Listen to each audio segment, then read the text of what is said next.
హరే కృష్ణ. అందరికీ నమస్కారము. మన తెలుగు భగవద్గీత సెషన్‌కి స్వాగతం, సుస్వాగతం అందరికీ. మనము మన పూర్వపు ఆచార్యుల ప్రార్థనలతోటి మన సెషన్ మొదలుపెడదాం ఈరోజు. నాతో పాటు మీరందరూ మ్యూట్ చేసుకున్నా గూడా మీరు చెప్పండి అందరూ గూడాను. ఓకేనా?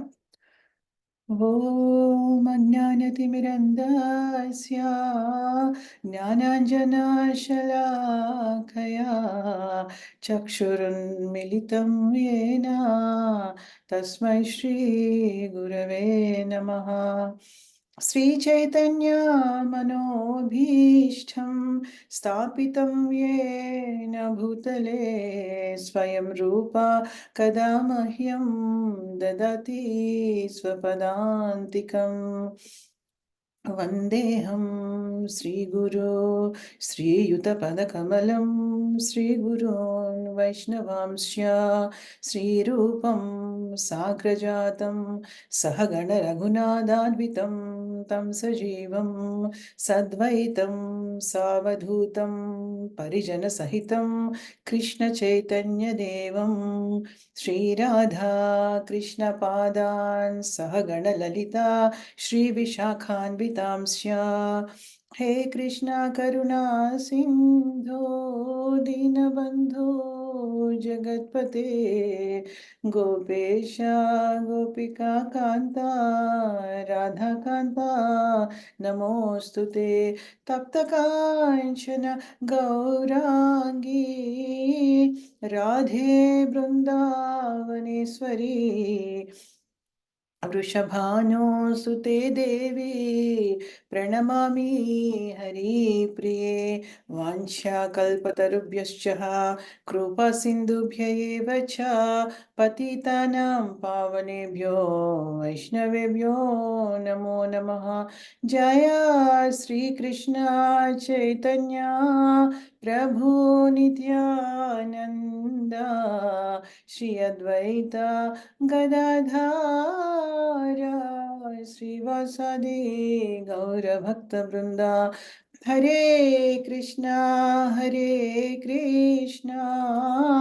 कृष्ण कृष्ण हरे हरे हरे राम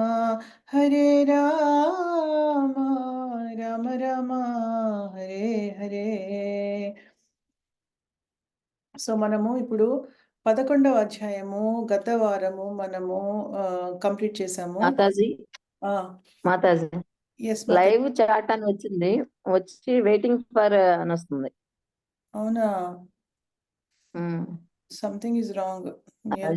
12వ అధ్యాయం అని అన్ని క్లియర్ గా వచ్చినాయి. అవునా? వెయిటింగ్ ఫర్ వేదకుందా మాతాజీ లైవ్ అని వచ్చింది. ఓ అవునా? యూట్యూబ్ లో వచ్చినట్టుంది అది. యూట్యూబ్ లో ఎంతవరకు వచ్చింది? అది తీసేయాలైతే. లైవ్ చాట్ అని కూడా కింద ఇచ్చేసాడు లైవ్ చాట్. నేను యూట్యూబ్ ద్వారా వెళ్ళాను యాక్చువల్‌గా. కానీ నేను తర్వాత అర్థం అది యూట్యూబ్ ద్వారా చక్కగా అన్నీ సెట్ చేశాను. నా ఛానెల్ ఉంది గదా! దాని ద్వారా అన్నీ సెట్ చేశాను. కాకపోతే ప్రాబ్లమ్ ఎక్కడొచ్చిందంటే అది డైరెక్ట్‌గా యూట్యూబ్ అన్నమాట. ఇదేంటంటే ఇది ఇది జూమ్ ద్వారా గదా! జూమ్ ద్వారా ఎళ్ళేటప్పటికి మళ్ళీ ఇది వేరే సెట్టింగ్ వచ్చిందనమాట దీనికి. సో, దీని ద్వారా చేస్తుంటే రావట్లేదు. ఎందుకంటే అది క్యాన్సిల్ చేస్తే గాని ఇది రాదనుకుంటా. అది ఇప్పుడు క్యాన్సిల్ చేసే టైం లేదు. అలా ఉండనివ్వండి. నేను తర్వాత మన క్లాస్ అంతా అయిపోయి అంతా వెళ్ళిన తర్వాత మళ్ళీ యూట్యూబ్ ఛానెల్‌కెళ్ళి అక్కడ లైవ్ సెషన్‌కెళ్ళి అక్కడ క్యాన్సిల్ చేయాలప్పుడు దాన్ని. అప్పుడు ఏమన్నా ఇది వస్తుందేమో నెక్స్ట్ వీక్ ట్రై చేస్తాను అలాగా. ఎందుకంటే ఫస్ట్ నేను అదే విధంగా చక్కగా సెట్ చేసుకున్నాను అన్నీ. మీరు కనిపిస్తుందన్నారు గదా! అని చక్కగా సెట్ చేశాను. కనిపిస్తుంది. కాపోతే నేను తర్వాత అర్థమైందేంటంటే, అయ్యో! నేను జూమ్‌లో మీ అందరితో వెళ్ళాలి గదా! లైవ్. అది కదా మెయిను. నేను డైరెక్ట్‌గా యూట్యూబ్‌లో వెళ్ళలేను. దానికి నేను ఇప్పుడు వేరే ట్రై చేశాను ఇక్కడ. ట్రై చేస్తే రావట్లేదు. ఎందుకంటే అక్కడ పెట్టాను కదా అది. అందుకని ఇక్కడ రావట్లేదని నాకు అనుమానం వస్తుంది. నెక్స్ట్ టైమ్ అది క్యాన్సిల్ చేసి ఇక్కడి నుంచి వెళ్ళడానికి ట్రై చేస్తాను. సరేనా? ఓకే మాతాజీ. హ్మ్. Thank you Mataji. Thank you so much. So Hare Krishna Mataji. Hare Krishna. Hare Krishna. So, హ్మ్. గత వారము మనము అందరూ మ్యూట్ చేసుకోండి. గత వారం మనం 11వ అధ్యాయము యాక్చువల్‌గా మనము కంప్లీట్ చేసాము. అసలు ఈ భక్తి యుగము ఇప్పుడు మనం చెప్పేదేంటంటే, మనం చర్చించేదంతా కూడా భక్తి యుగం అంటే మధ్యలో ఉన్నటువంటి అధ్యాయాలనమాట. ఫస్ట్ 6 అధ్యాయాలు మీకు గనక గుర్తుండుంటే గనక కర్మయోగానికి సంబంధించినవి. మధ్యలో 6 అధ్యాయాలు గూడా భక్తి యుగానికి సంబంధించినవి. చివరి 6 అధ్యాయాలు జ్ఞానయోగాకి సంబంధించినవనమాట. ఇప్పుడు మనము ఎంత అద్భుతంగా ఉన్నాయి నిజంగా అసలు ఒక శ్లోకాలు కానీ, నిజంగా 9వ అధ్యాయంలో అతి గోప్యమైనటువంటి జ్ఞానము గాని, 10వ అధ్యాయంలో భగవద్ దివ్య విభూతులు కానీ, 11వ అధ్యాయంలో ఆయన విశ్వరూపం కానీ, అసలు నిజంగా ఎంత చక్కగా మనం చర్చించాం అన్నీ గూడా అసలు. భగవంతుడి యొక్క గొప్పతనాన్ని ఏ విధంగా తెలుసుకుంటున్నాం, ఎన్ని లక్షణాలు భగవంతుడిగా గుర్తించడానికి ఆయనకి ఎన్ని ఉన్నాయి అసలు. ఎవరైనా అసలు భగవంతుడని చెప్పుకోగలుగుతారా? ఎందుకంటే భగవంతుడికి అన్నీ ఉన్నాయి లక్షణాలన్నీ గూడా. అన్ని ఎనర్జీస్, అన్ని శక్తులు. ఆయనకి అన్ని ఐశ్వర్యాలు ఎన్ని ఉన్నాయి గదా! ఎంత చక్కగా విశ్వరూపము, కాలరూపం గూడా చూపిచ్చారాయన అర్జునుడికి కదా! సో, ఇప్పుడు ఈ 12వ అధ్యాయం ఏంటంటే, ఈ భక్తి యోగా ఆహ్, ఆహ్, సెక్షన్‌లో చిట్ట చివరి అధ్యాయం అన్నమాట.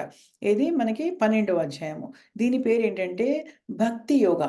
అంటే భగవద్ దివ్య భక్తియుక్త సేవ అని చెప్పుకోవచ్చు మనం. భక్తి యోగా, భక్తియుక్త సేవ భగవంతుడికనమాట.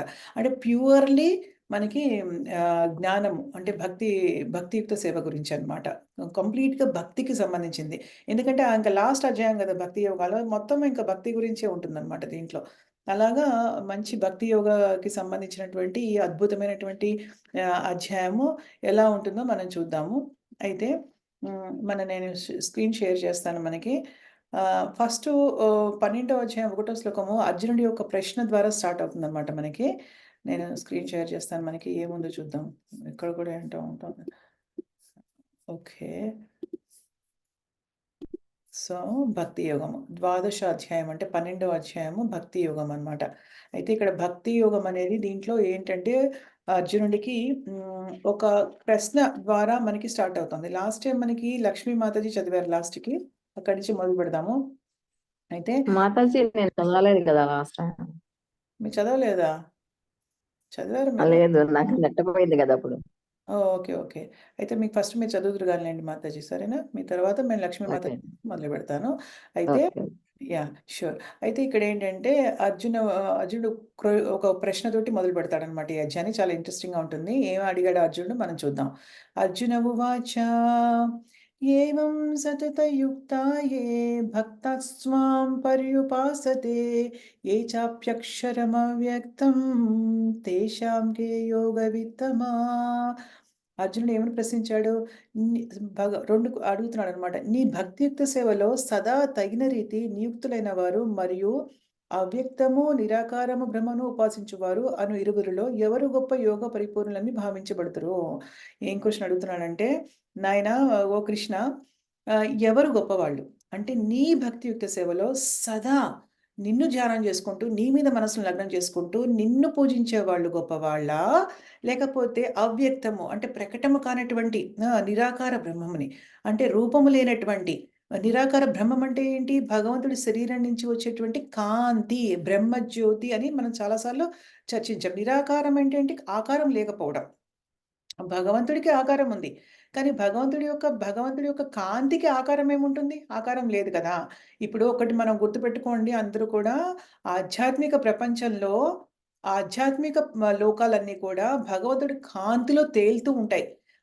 ఇన్యూమరబుల్ అంటే ఏంటంటే అనంతమైనటువంటి వైకుంఠ లోకాలన్నీ కూడా భగవంతుడి యొక్క కాంతి అయినటువంటి బ్రహ్మజ్యోతిలో తేలుతూ ఉంటాయన్నమాట అవన్నీ కూడా. సో, భగవంతుడి కాంతిలో ఆధ్యాత్మిక లోకాలుంటాయి. కానీ ఈ నిరాకారవాదులేంటంటే ఆ ఆధ్యాత్మిక లోకాల గురించి వాళ్ళకి సరైన అవగాహన లేదు. అసలు తెలీదు వాళ్ళకి. వాళ్ళు కేవలము మోక్షము అంటే చిట్ట చివరి గమ్యము ఆధ్యాత్మిక జీవితంలో అదొక్కటే అనుకుంటారు. నిరాకార బ్రహ్మ అనుకుంటారు. అంటే ఏంటంటే చనిపోయిన తర్వాత ఆ బ్రహ్మలో కలిసిపోవడమే నిరాకార జ్యోతిలో. భగవంతుడి జ్యోతిలో కలిసిపోవడమే. నిరాకార బ్రహ్మంలో కలిసిపోవడమే అనుకుంటారనమాట. సో, అలా నిరాకార బ్రహ్మాన్ని ఉపాసించేవాళ్ళు ఎవరు? అంటే ఇక్కడ క్వెషన్ ఏంటి? సాకారమా? నిరాకారమా? అని డైరెక్ట్‌గా అడుగుతాడు అర్జునుడనమాట. అంటే సాకార రూపం అంటే ఏంటంటే నీకొక రూపం ఉంది కాబట్టి నిన్ను నీ రూపాన్ని ధ్యానం చేసుకుంటూ, నీకు చక్కగా భక్తియుక్త సేవ చేసుకుంటూ నిన్ను చేరుకునేవాళ్ళు గొప్పవాళ్ళా? లేదంటే అవ్యక్తము కాని నిరాకార బ్రహ్మాన్ని ఉపాసించే వాళ్ళు గొప్పవాళ్ళా? ఎవరు యోగాలో పరిపూర్ణులు? అంటే భక్తిలోకి సంబంధించిన దాంట్లో యోగా అంటే ఇక్కడ మామూలు యోగా కాదు. భక్తికి సంబంధించినటువంటి దాంట్లో ఎవరు పరిపూర్ణులుగా భావించబడుదురో స్వామి అని క్వెషన్ అడుగుతున్నాడనమాట. ఆహ్, కమలా మాతాజీ మీరు మీరు యాహ్! ఇది ఇద్దరు చదవచ్చు. సో, మీరు మీరు మీరు ఇక్కడికి ఆపండి. మిగతా ఇంకొకళ్ళు చదువుతారది. యెస్ మాతాజీ మీరు శ్లోకం అనువాదం చదవండి భాష్యం. Thank you Mataji. హరే కృష్ణ. హరే కృష్ణ. అర్జునోవాచ ఏవం సతతయుక్తాయే భక్తస్త్వం పర్యుపాసతే ఏ చాప్యక్షరమవ్యక్తాం తేషాం కే యోగ విత్తమాహ. అనువాదము. అర్జునుడు ప్రశ్నించును, నీ భక్తియుక్త సేవలో సదా తగిన రీతి నియుక్తులైన వారు మరియు అవ్యక్తము నిరాకార బ్రహ్మమును ఉపాసించువారు అను ఇరువురిలో ఎవరు గొప్ప యోగ పరిపూర్ణులని భావింపబడుదురు. భాష్యం. కాకపోతే మాతాజీ గారు మీకు అర్థమైంది కదా, ఇప్పుడు ఈ క్వశ్చన్ ఏంటో అర్థమైంది కదా నేను ఎక్స్ప్లెయిన్ చేసినప్పుడు? ఎస్, అవునవును. ఓకే. భాష్యం. శ్రీకృష్ణ భగవానుడు సాకార నిరాకార విశ్వరూపముల గూర్చియు పలు రకములైన భక్తులు మరియు యోగులను గూర్చియు ఇంతవరకు వివరించిన. సాధారణంగా ఆధ్యాత్మికులను సాకారవాదులు మరియు నిరాకారవాదులను 2 తరగతులుగా విభజింపవచ్చును. సాకారవాది అయిన భక్తుడు తన సంపూర్ణ శక్తిని వినియోగించి పరమపురుషుని భక్తియుక్త సేవ నెలకొనియుండును. నిరాకారవాది ప్రత్యక్షంగా శ్రీకృష్ణుని సేవ యందు నెలకొనకుండా అవ్యక్తమును నిరాకారమునైన బ్రహ్మమును ఉపాసించుట యందు నెలకొనియుండును. ఈ అధ్యాయమున పరతత్వానుభూతి గల అనేక పద్ధతులలో భక్తియుక్త సేవ అనగా భక్తి యోగం అన్నది అత్యుచ్చమైనదని మనకు తెలియచున్నది. ఎవరైనను దేవాది దేవుని సన్నిహిత సాంగత్యమును వాంఛించినచో వారు భక్తియుక్త సేవను తప్పక స్వీకరింపవలను. భక్తియుక్త సేవ ద్వారా దేవాది దేవుని ప్రత్యక్షంగా ఆరాధించువారు సాకారవాదులని పిలువబడుదురు. నిరాకార బ్రహ్మమును ఉపాసించుటలో నిమగ్నులైన వారు నిరాకారవాదులు అనబడుదురు. వీరిరువురిలో ఏ పద్ధతి ఉత్తమమైనదని అర్జునుడు ఇక్కడ ప్రశ్నించున్నాడు. పరతత్వానుభూతికి వివిధ మార్గములు కలవు, కానీ శ్రీకృష్ణుడు ఈ అధ్యాయమున తనకు చేయబడు భక్తియుక్త సేవయే అనగా భక్తి యోగము అత్యుత్తమమైనదని సూచించుతున్నాడు. దేవాది దేవుని సాంగత్యమును పొందుటయే భక్తి యోగము. ఇది మిక్కిలి ప్రత్యక్ష మార్గమే కాకుండా సులభతరమైన సాధన విధానమై ఉన్నది. భగవద్గీత యొక్క ద్వితీయాధ్యాయం నందు జీవి ఆధ్యాత్మిక విస్ఫులింగమనియు భౌతిక దేహము కాదనియు మరియు పరతత్వం దివ్యమైన సంపూర్ణ తత్వం అనియు దేవాది దేవుడు వివరించి ఉన్నాడు. సప్తమాధ్యాయమున అట్టి జీవుడు సంపూర్ణ తత్వము అంశే అయిన కారణంగా తన శ్రద్ధనంతటిని సంపూర్ణ తత్వము వైపునకే మరలింపవలనని భగవానుడు ఆదేశించుచున్నాడు.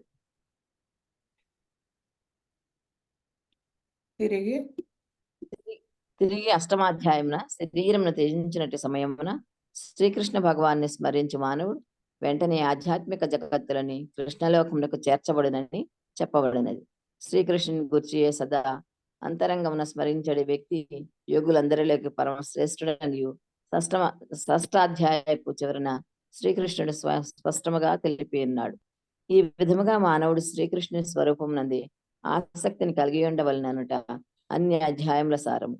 అది అత్యున్నత ఆధ్యాత్మిక అనుభూతి. Hare Krishna Mataji. Thank you. Krishna, thank you so much Mataji.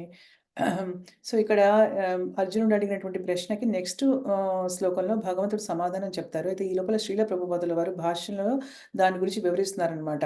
అంటే ఇంతకు ముందు అధ్యాయంలో మామూలుగా భగవంతుడు ఇంతకుముందు చాలాసార్లు సాకార నిరాకార స్వరూపాలు తర్వాత విశ్వరూపం గురించి కూడా చాలా చక్కగా మనకి వివరించారు. సో ఇప్పుడు ఏంటంటే ఆధ్యాత్మిక వాదులు ఎవరైతే ఉంటారో వాళ్ళని సాకారవాదులు నిరాకారవాదులు అని 2 విధాలుగా విభజిస్తారు. అంటే భగవంతుడి యొక్క రూపాన్ని అవగతం చేసుకొని ఆయన్ని పూజించే వాళ్ళు ఒక రకమైతే, ఆ రూపం పట్ల అవగాహన లేని వాళ్ళు ఎవరైతే ఉంటారో వాళ్ళు నిరాకారవాదులు అంటారనమాట. బ్రహ్మజ్యోతిని వాళ్ళు పూజిస్తూ ఉంటారనమాట. ఆ! అయితే ఎవరైతే సాకారవాది ఉంటారో భగవంతుడి యొక్క రూపాన్ని అర్థం చేసుకునే వాళ్ళు ఎవరైతే ఉంటారో వాళ్ళేంటంటే తన సంపూర్ణ శక్తినంతటిని కూడా భగవంతుడి సేవలోనే వినియోగించి చక్కగా భక్తియుక్త సేవలో తనని తాను నిమగ్నం చేసుకొని ఎంతో ఆధ్యాత్మిక ఆనందాన్ని పొందుతూ ఉంటారనమాట. ఆ! అయితే నిరాకారవాది దానికి ప్రత్యక్షంగా వాళ్ళకేంటంటే భగవంతుడు ఎందుకంటే వాళ్ళు ఆకారాన్ని నమ్మరు కాబట్టి, వాళ్ళకి ఆకారం ఒక రూపం ఉంటుంది భగవంతుడికి అని నమ్మరు కాబట్టి వాళ్ళకి అటువంటి అవగాహన అనేది కలగదు. ఆ రియలైజేషన్ అనేది రాదు కాబట్టి వాళ్ళేంటంటే దీని ప్రకటం అవ్వనటువంటిది. అంటే అవ్యక్తం అంటే వ్యక్తం అంటే ప్రకటం, అవ్యక్తం అంటే ప్రకటం కానటువంటి నిరాకార బ్రహ్మను ఉపాసించుట యందు వాళ్ళు ఎప్పుడు నిలకొని ఉంటారు అని శ్రీల ప్రభుపాదుల వారు కూడా చెప్తున్నారు. అయితే కాకపోతే ఏంటంటే పరతత్వ అనుభూతికి అంటే ఏంటంటే ఆత్మ సాక్షాత్కారానికి అంటే భగవంతుని గ్రహించడానికి, ఆయన్ని పొందడానికి అనేక పద్ధతుల్లో భక్తియుక్త సేవ అనేది మాత్రం అతి ఉత్తమమైనటువంటిది అని మనకి ఇక్కడ చెప్తున్నారనమాట. ఎవరైనా గనక భగవంతుడి యొక్క సాన్నిహిత సంబంధాన్ని పొందగోరించో అంటే సన్నిహితంగా ఉండాలి భగవంతుడికి అనుకుంటే మాత్రం భక్తియుక్త సేవ ద్వారానే ఆ సన్నిహితత్వం అనేది వస్తుంది. ఆ సన్నిహితత్వం అనేది వస్తుందని జెప్పేసి మనం ఇక్కడ శ్రీల ప్రభుపాదుల వారు మనకి చెప్తున్నారనమాట. సో, ఎవరైతే అలా భగవంతుని ప్రత్యక్షంగా ప్రత్యక్షంగా పూజిస్తూ ఉంటారో వాళ్ళని సాకారవాదులు అంటారనమాట. సో, నిరాకారవాదులు అంటే బ్రహ్మాన్ని పూజించేవాళ్ళు. ఈ ఇద్దరిలో ఏ పద్ధతి ఉత్తమమైనదని అర్జునుడు అడుగుతున్నాడనమాట. ఆ! భక్తియుక్త యోగమే మనకి అత్యుత్తమమైనది అని చెప్పేసి ఇక్కడ శ్రీల ప్రభుపాదుల వారు కూడా చెప్తున్నారు. నెక్స్ట్ శ్లోకంలో భగవంతుడు కూడా అదే చెప్తాడనమాట. ఎందుకంటే మనం భగవంతుడి సాంగత్యాన్ని నేరుగా పొందడమే మన ఉద్దేశం, మన లక్ష్యం అనమాట. ఆ! ఇది చాలా ప్రత్యక్ష మార్గం. ఎందుకంటే మనకి రూపం ఉంది కాబట్టి, రూపం ఉన్నటువంటి భగవంతుడిని పూజించడమే మనకి చాలా సులువైనటువంటి పద్ధతి. మనకి రూపం అండి. మన రూపం లేని నిరాకార బ్రహ్మాన్ని పూజించాలంటే అది మనకి సరైన అవగతం అవ్వదనమాట సరిగ్గా అది.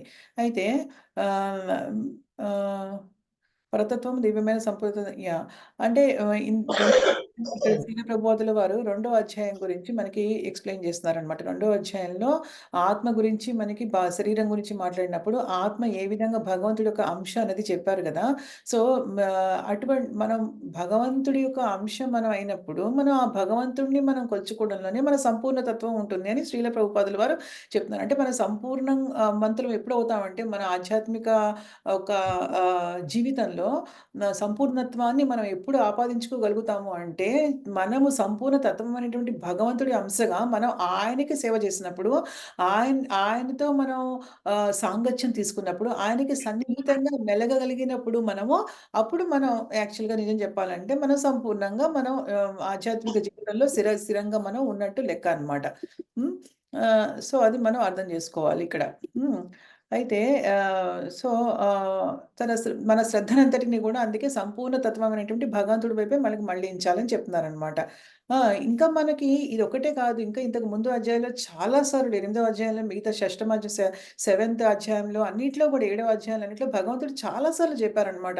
ఎలా అంటే శరీరాన్ని వదిలేటప్పుడు అంత కాలేచ మామయవ అవన్నీ స్మరణ ముక్త్యా కళేవరం ఇవన్నీ గూడా భగవంతుడు ఇంతకుముందు మనం శరీరాన్ని వదిలిపెడుతున్నప్పుడు కూడా ఆయన రూపాన్ని ఎలా ధ్యానించాలి? ఇప్పుడు మనకి భీష్మదేవుడు ఉన్నాడు కదా!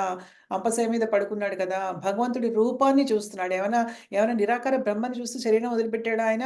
ఇన్‌ఫాక్ట్ భగవంతుడొచ్చే వరకు ఆగాడాయన చనిపోకుండా. ఆయనకెప్పుడు కావాలంటే అప్పుడు చనిపోయే అవకాశం ఉంది. ఆ వరం ఆయనకివ్వబడింది. ఆయనకెంతో నొప్పులు పుడుతున్నాయి. మొత్తం అపసయ్య మీద ఉన్నాడు. ముళ్ళ కంప మీద పడుకున్నాడాయన. ముళ్ళ బెడ్ మీద. అసలెన్ని గుచ్చుకుపోయి ఉన్నాయి లోపలికసలు. ఈ నరకయాతన ఇంకొకళ్ళైతే బాబోయ్! ఎప్పుడు చచ్చిపోతామా అని చూస్తాం మనమైతే. బాబా ప్రాణం తొందరగా పోతే బావుండు. ఈ బాధ భరించలేకపోతున్నాం అనుకుంటాం గదా! కానీ ఆయన మాత్రం భగవంతుడొచ్చే వరకు ఆగాడు. భగవంతుడికి కూడా ప్రేమ ఉంది. భగవంతుడొచ్చే వరకు ఆగి భగవంతుడిని చూస్తూ, చూస్తూ చనిపోయాడాయన. ఆ! సో, అలాగా భగవంతుని రూపాన్ని చూస్తూ, ధ్యానిస్తూ చనిపోయాడాయన గదా! నేరుగా ఆయన వైకుంఠ లోకానికెళ్ళాడనమాట. సో, అలాగా మనకి 8దో అధ్యాయంలో 2, 3 శ్లోకాల్లో చెప్పారు మనకి. అంటే ఏంటి, ఎలా మన చనిపోయేటప్పుడు మన మనసు ఏ విధంగా భగవంతుడి మీద లగ్నం చేయాలి, అప్పుడు చేస్తే ఆయన దగ్గరికి డైరెక్ట్‌గా ఎళ్తామని గదా! సో, అవన్నీ గూడా ఇక్కడ మనకి శ్రీల ప్రభుపాదులు గుర్తు చేస్తున్నారనమాట. సో, ఎవరు ఇంకా గొప్ప యోగి అన్నది గూడా మనకి 7వ అధ్యాయంలో చెప్పారు. ఎవరు గొప్ప యోగి అంటే సదా ఎప్పుడైతే భగవంతుడిని సదా స్మరిస్తూ ఉంటారో మనసులో, వాళ్ళు గొప్ప యోగులు అందరికంటే గూడా. ఈ అష్టాంగ యోగా చేసేవాళ్ళు, ఇలా ఆ యోగా, ఈ యోగా చేసేవాళ్ళు, ఇప్పుడు యోగా పేరుతో ఇంకా రకరకాల ఎక్సర్‌సైజ్‌లు గూడా చేస్తున్నారు. బాడీ ఎక్సర్‌సైజ్‌లు అవి అవి అవి వేరు. అవి ఆరోగ్యం కోసం చేసేవి. కానీ నిజంగా అసలైనటువంటి యోగి మంచి ఉత్కృష్టమైనటువంటి యోగి ఎవరు అంటే అంతరంగంలో ఎప్పుడూ కూడా సదా భగవంతుడిని స్మరించేవాళ్ళు అని శ్రీల ప్రభుపాదుల వారు చెప్తున్నారనమాట. సో, ఈ విధంగా అన్నమాట భగవంతుడి యొక్క రూపం మీద స్వరూపం మీద ఆసక్తిని పెంచుకోవాలనమాట. అది అతి ఉన్నతమైనటువంటి ఆధ్యాత్మిక అనుభూతి అని చెప్పుకోగలము. అంటే మిగతావన్నీ ఉన్నాయి. ఇప్పుడు సాకారవాదులో గ్రహింపు వేరే విధంగా ఉంటుంది. యోగులు వాళ్ళ అష్టాంగ యోగులు వాళ్ళది వేరే. ఇవన్నిటికంటే మించింది ఈ ఆధ్యాత్మిక అనుభూతి అన్నిటికంటే హైయెస్ట్ లెవెల్‌లో ఉంది అని చెప్తున్నారనమాట. ఓకేనా?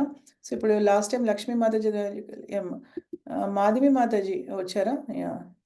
మాధవి మాతాజీ మీరు ఒకసారి శ్లోకం అనువాదం చదివి ఈ భాష్యం ఫినిష్ అప్ చేయండి. హరే కృష్ణ మాతాజీ. హరే కృష్ణ.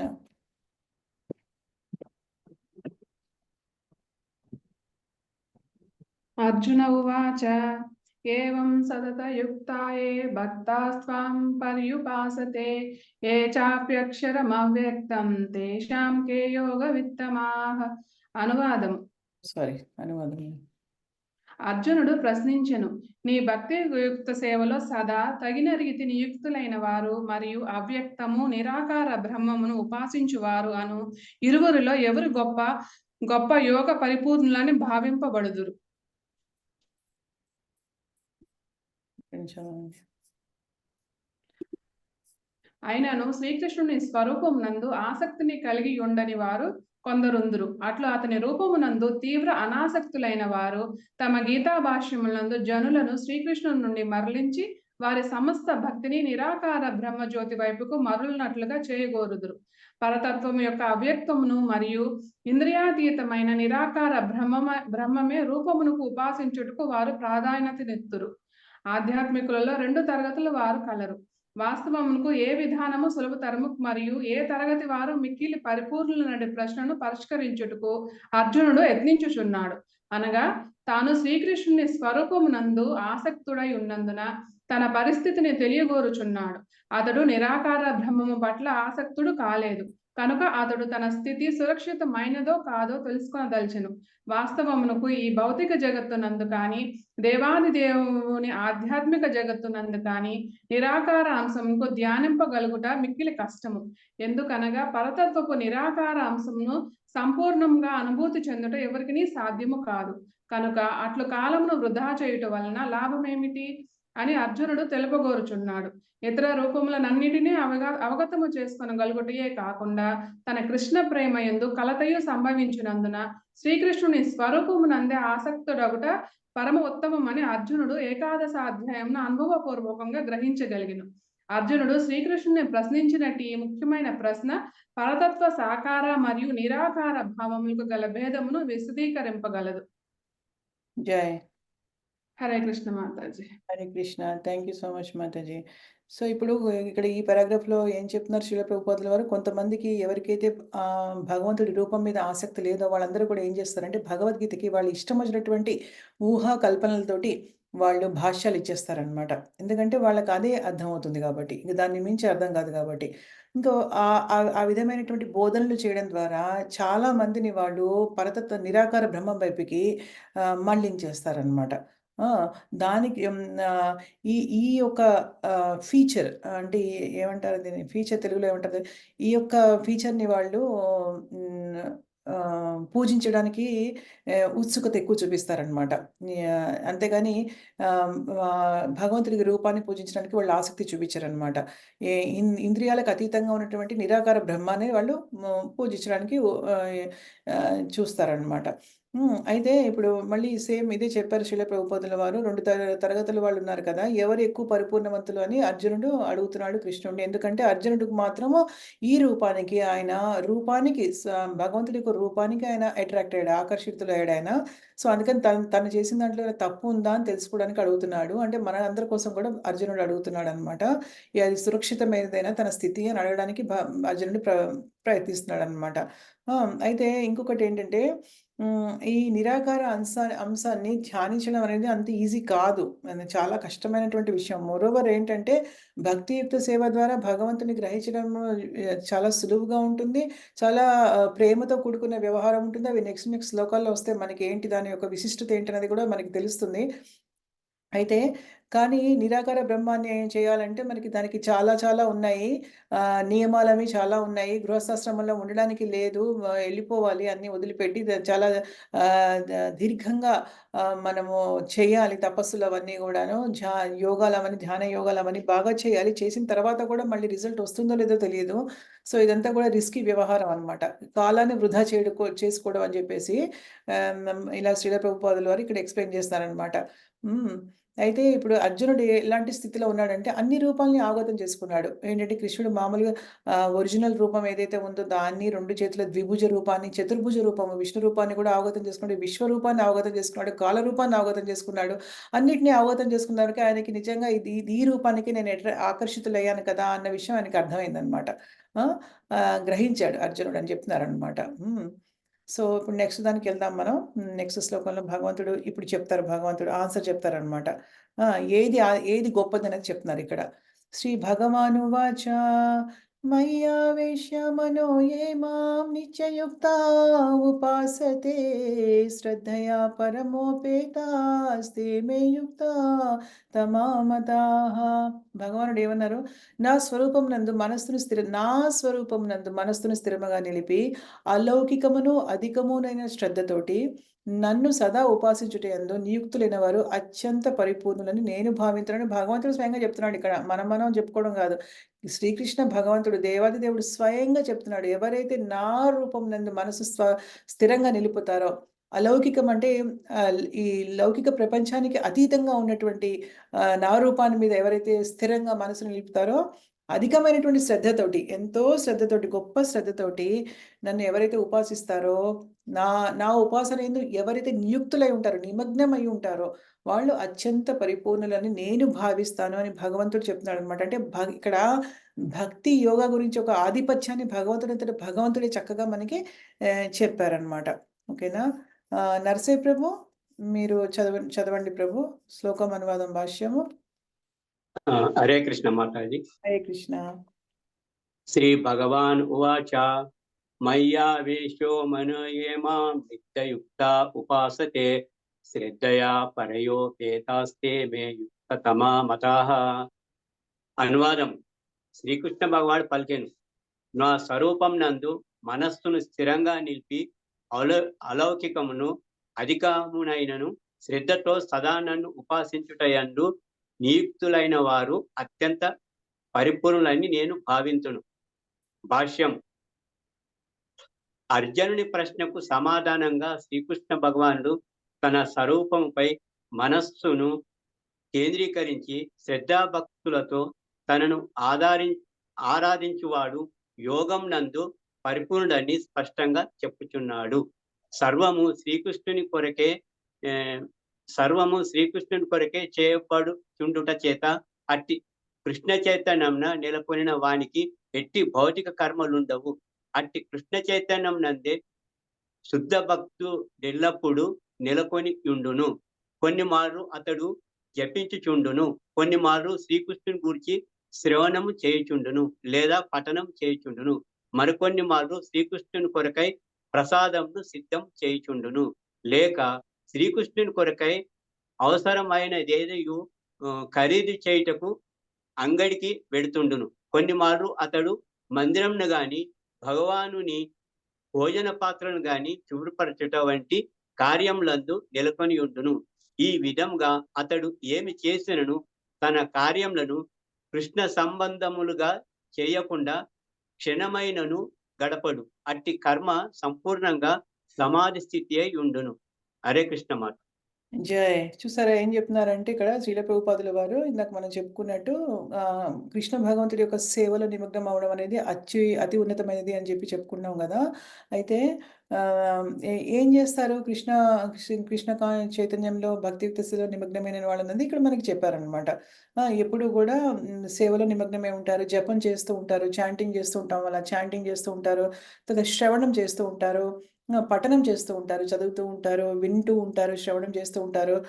శ్రీకృష్ణ కొరకు ఒక్కొక్కసారి ప్రసాదం సిద్ధం చేస్తూ ఉంటారు. అంటే ఒక్కొక్కసారి కాదు, ప్రతిరోజు నిజం చెప్పాలంటే భక్తులు ప్రతిరోజు ప్రసాదం సిద్ధం చేసుకుంటారు.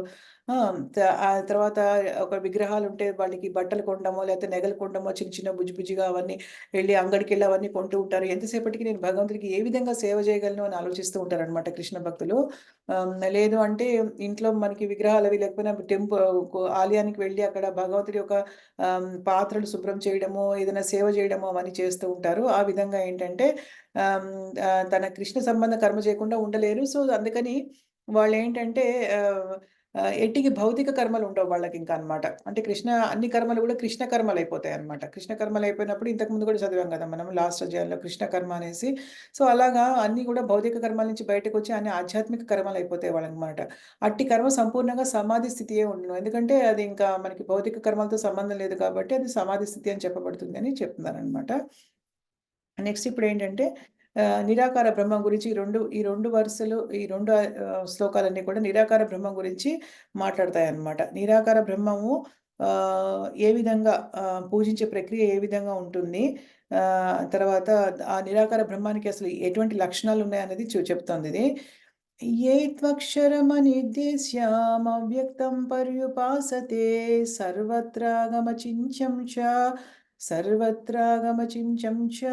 कूटस्थमचलं ध्रुवं सन्नियम्येन्द्रियग्रामं सर्वत्र समबुद्धया ते प्राप्नुवन्ति మామేవ సర్వభూతహితే రతాః. అంటే ఏంటంటే ఇక్కడ ఇప్పుడు ఈ ఈ శ్లోకంలో ఏం చెప్తున్నారంటే అసలు నిరాకార బ్రహ్మము ఉండే ఉండే లక్షణాలు ఏంటి అసలు? ఎవరు పూజిస్తారు వాళ్ళని? అంటే ఏ ఏ విధంగా పూజిస్తారు వాళ్ళు అని అని కూడా చెప్తున్నారన్నమాట. దాని లక్షణాలు ఏంటి? ఏ విధంగా పూజిస్తారు అనేది ఈ 3, 4 శ్లోకాల్లో చెప్తున్నారన్నమాట. అంటే ఇప్పుడు అక్షరం అంటే ఏంటి? క్షయం లేనిది. అంటే నిరాకార బ్రహ్మము భగవంతుడిదే కదా! భగవంతుడు ఒకానొక ఫీచర్ అన్నమాట.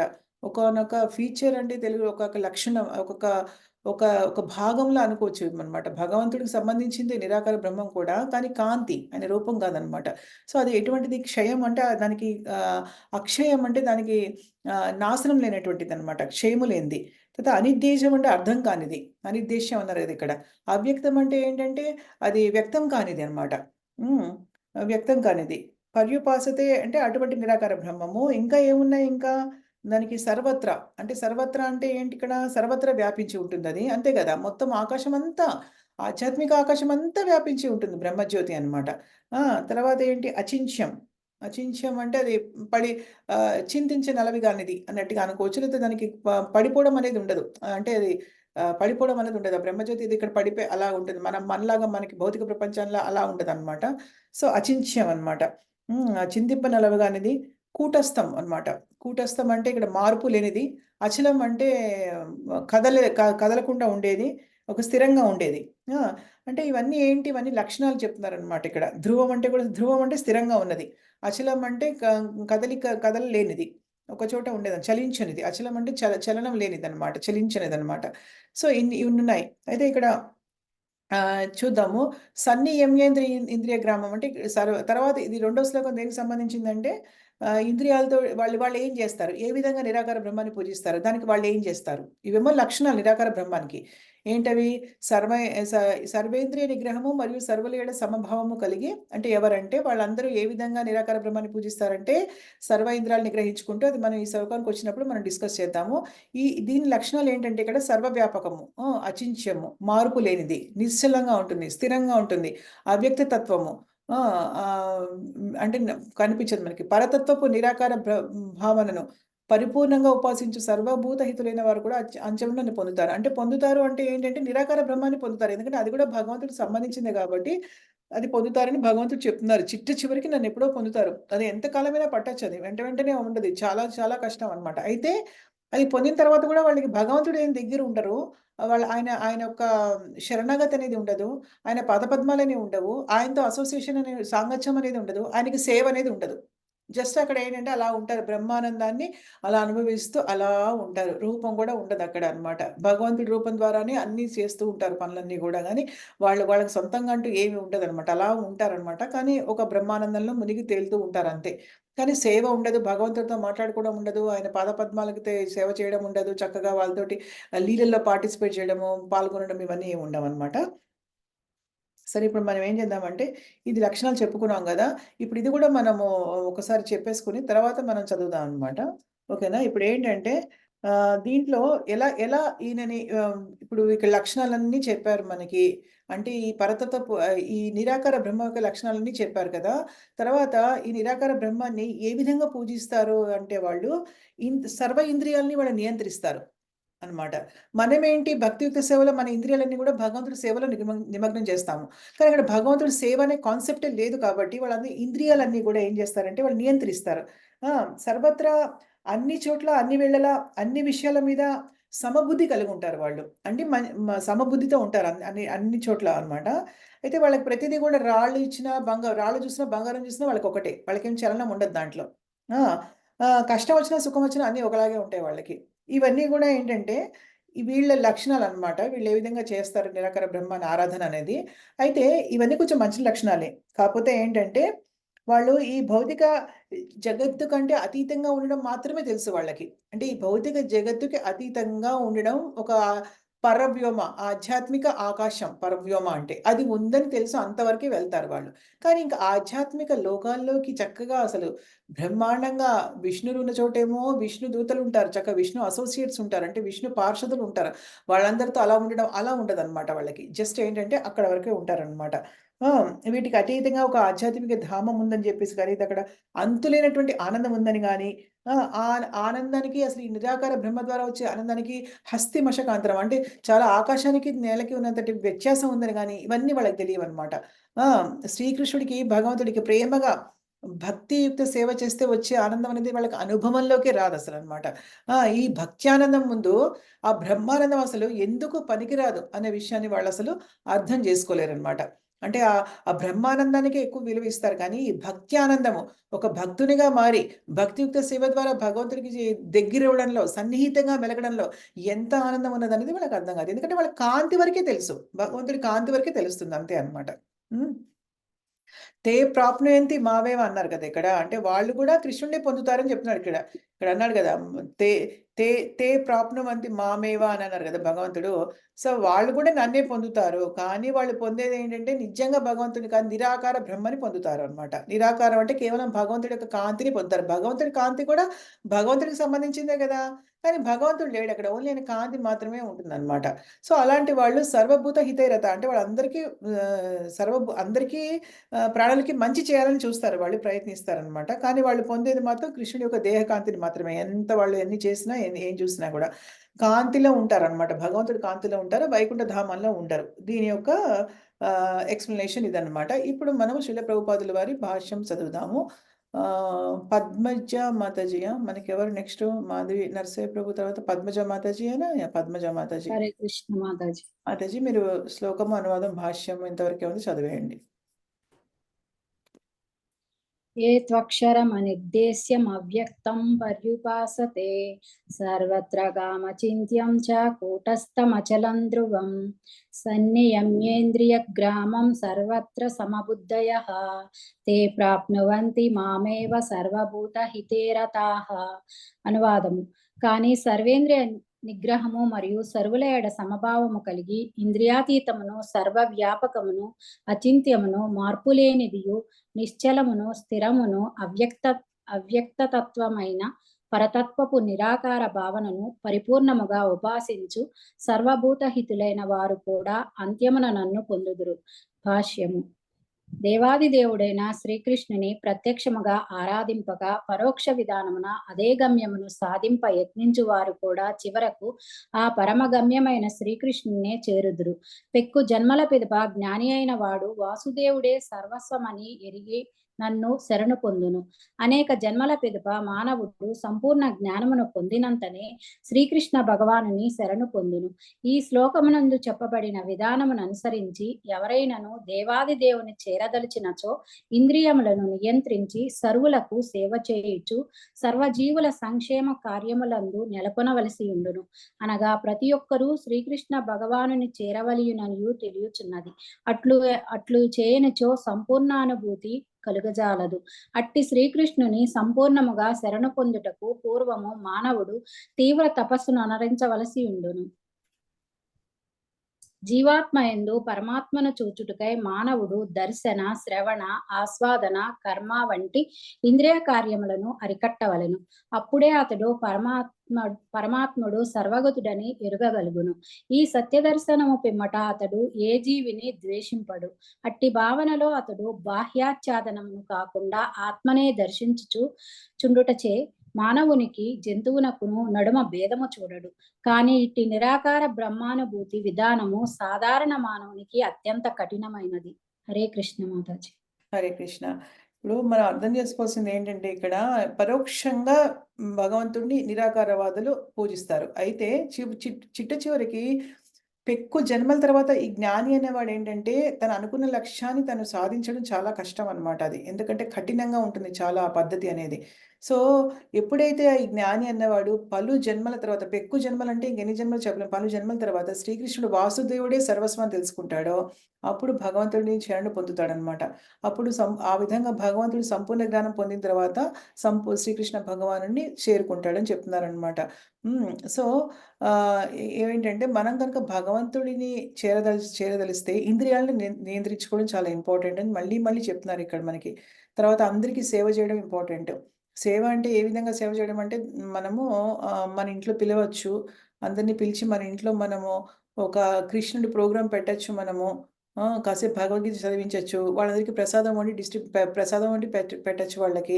ఇలాంటివన్నీ చాలా మంచివన్నమాట కార్యక్రమాలు. అలాంటివి చేయాలన్నమాట. నిజమైనటువంటి సంక్షేమ కార్యం ఏంటంటే జనాలకి వాళ్ళకి భగవంతుడి గురించి గ్రహింపు తీసుకురాగలగడం అన్నమాట. అయితే భగవంతుడిని చేరడం ఎంత ఇంపార్టెంట్ అన్నది కూడా మనకి భగవంతుడిని పొందడం అనేది ఎంత ఇంపార్టెంట్ అనేది మనం అర్థం చేసుకోవాలన్నమాట. ఎందుకంటే భగవంతుడు పొందితే గాని మనం ఆధ్యాత్మిక జీవితంలో సంపూర్ణమైనటువంటి అనుభూతిని పొందలేమన్నమాట. సంపూర్ణ అనుభూతి అనేది మనకు కలగదన్నమాట.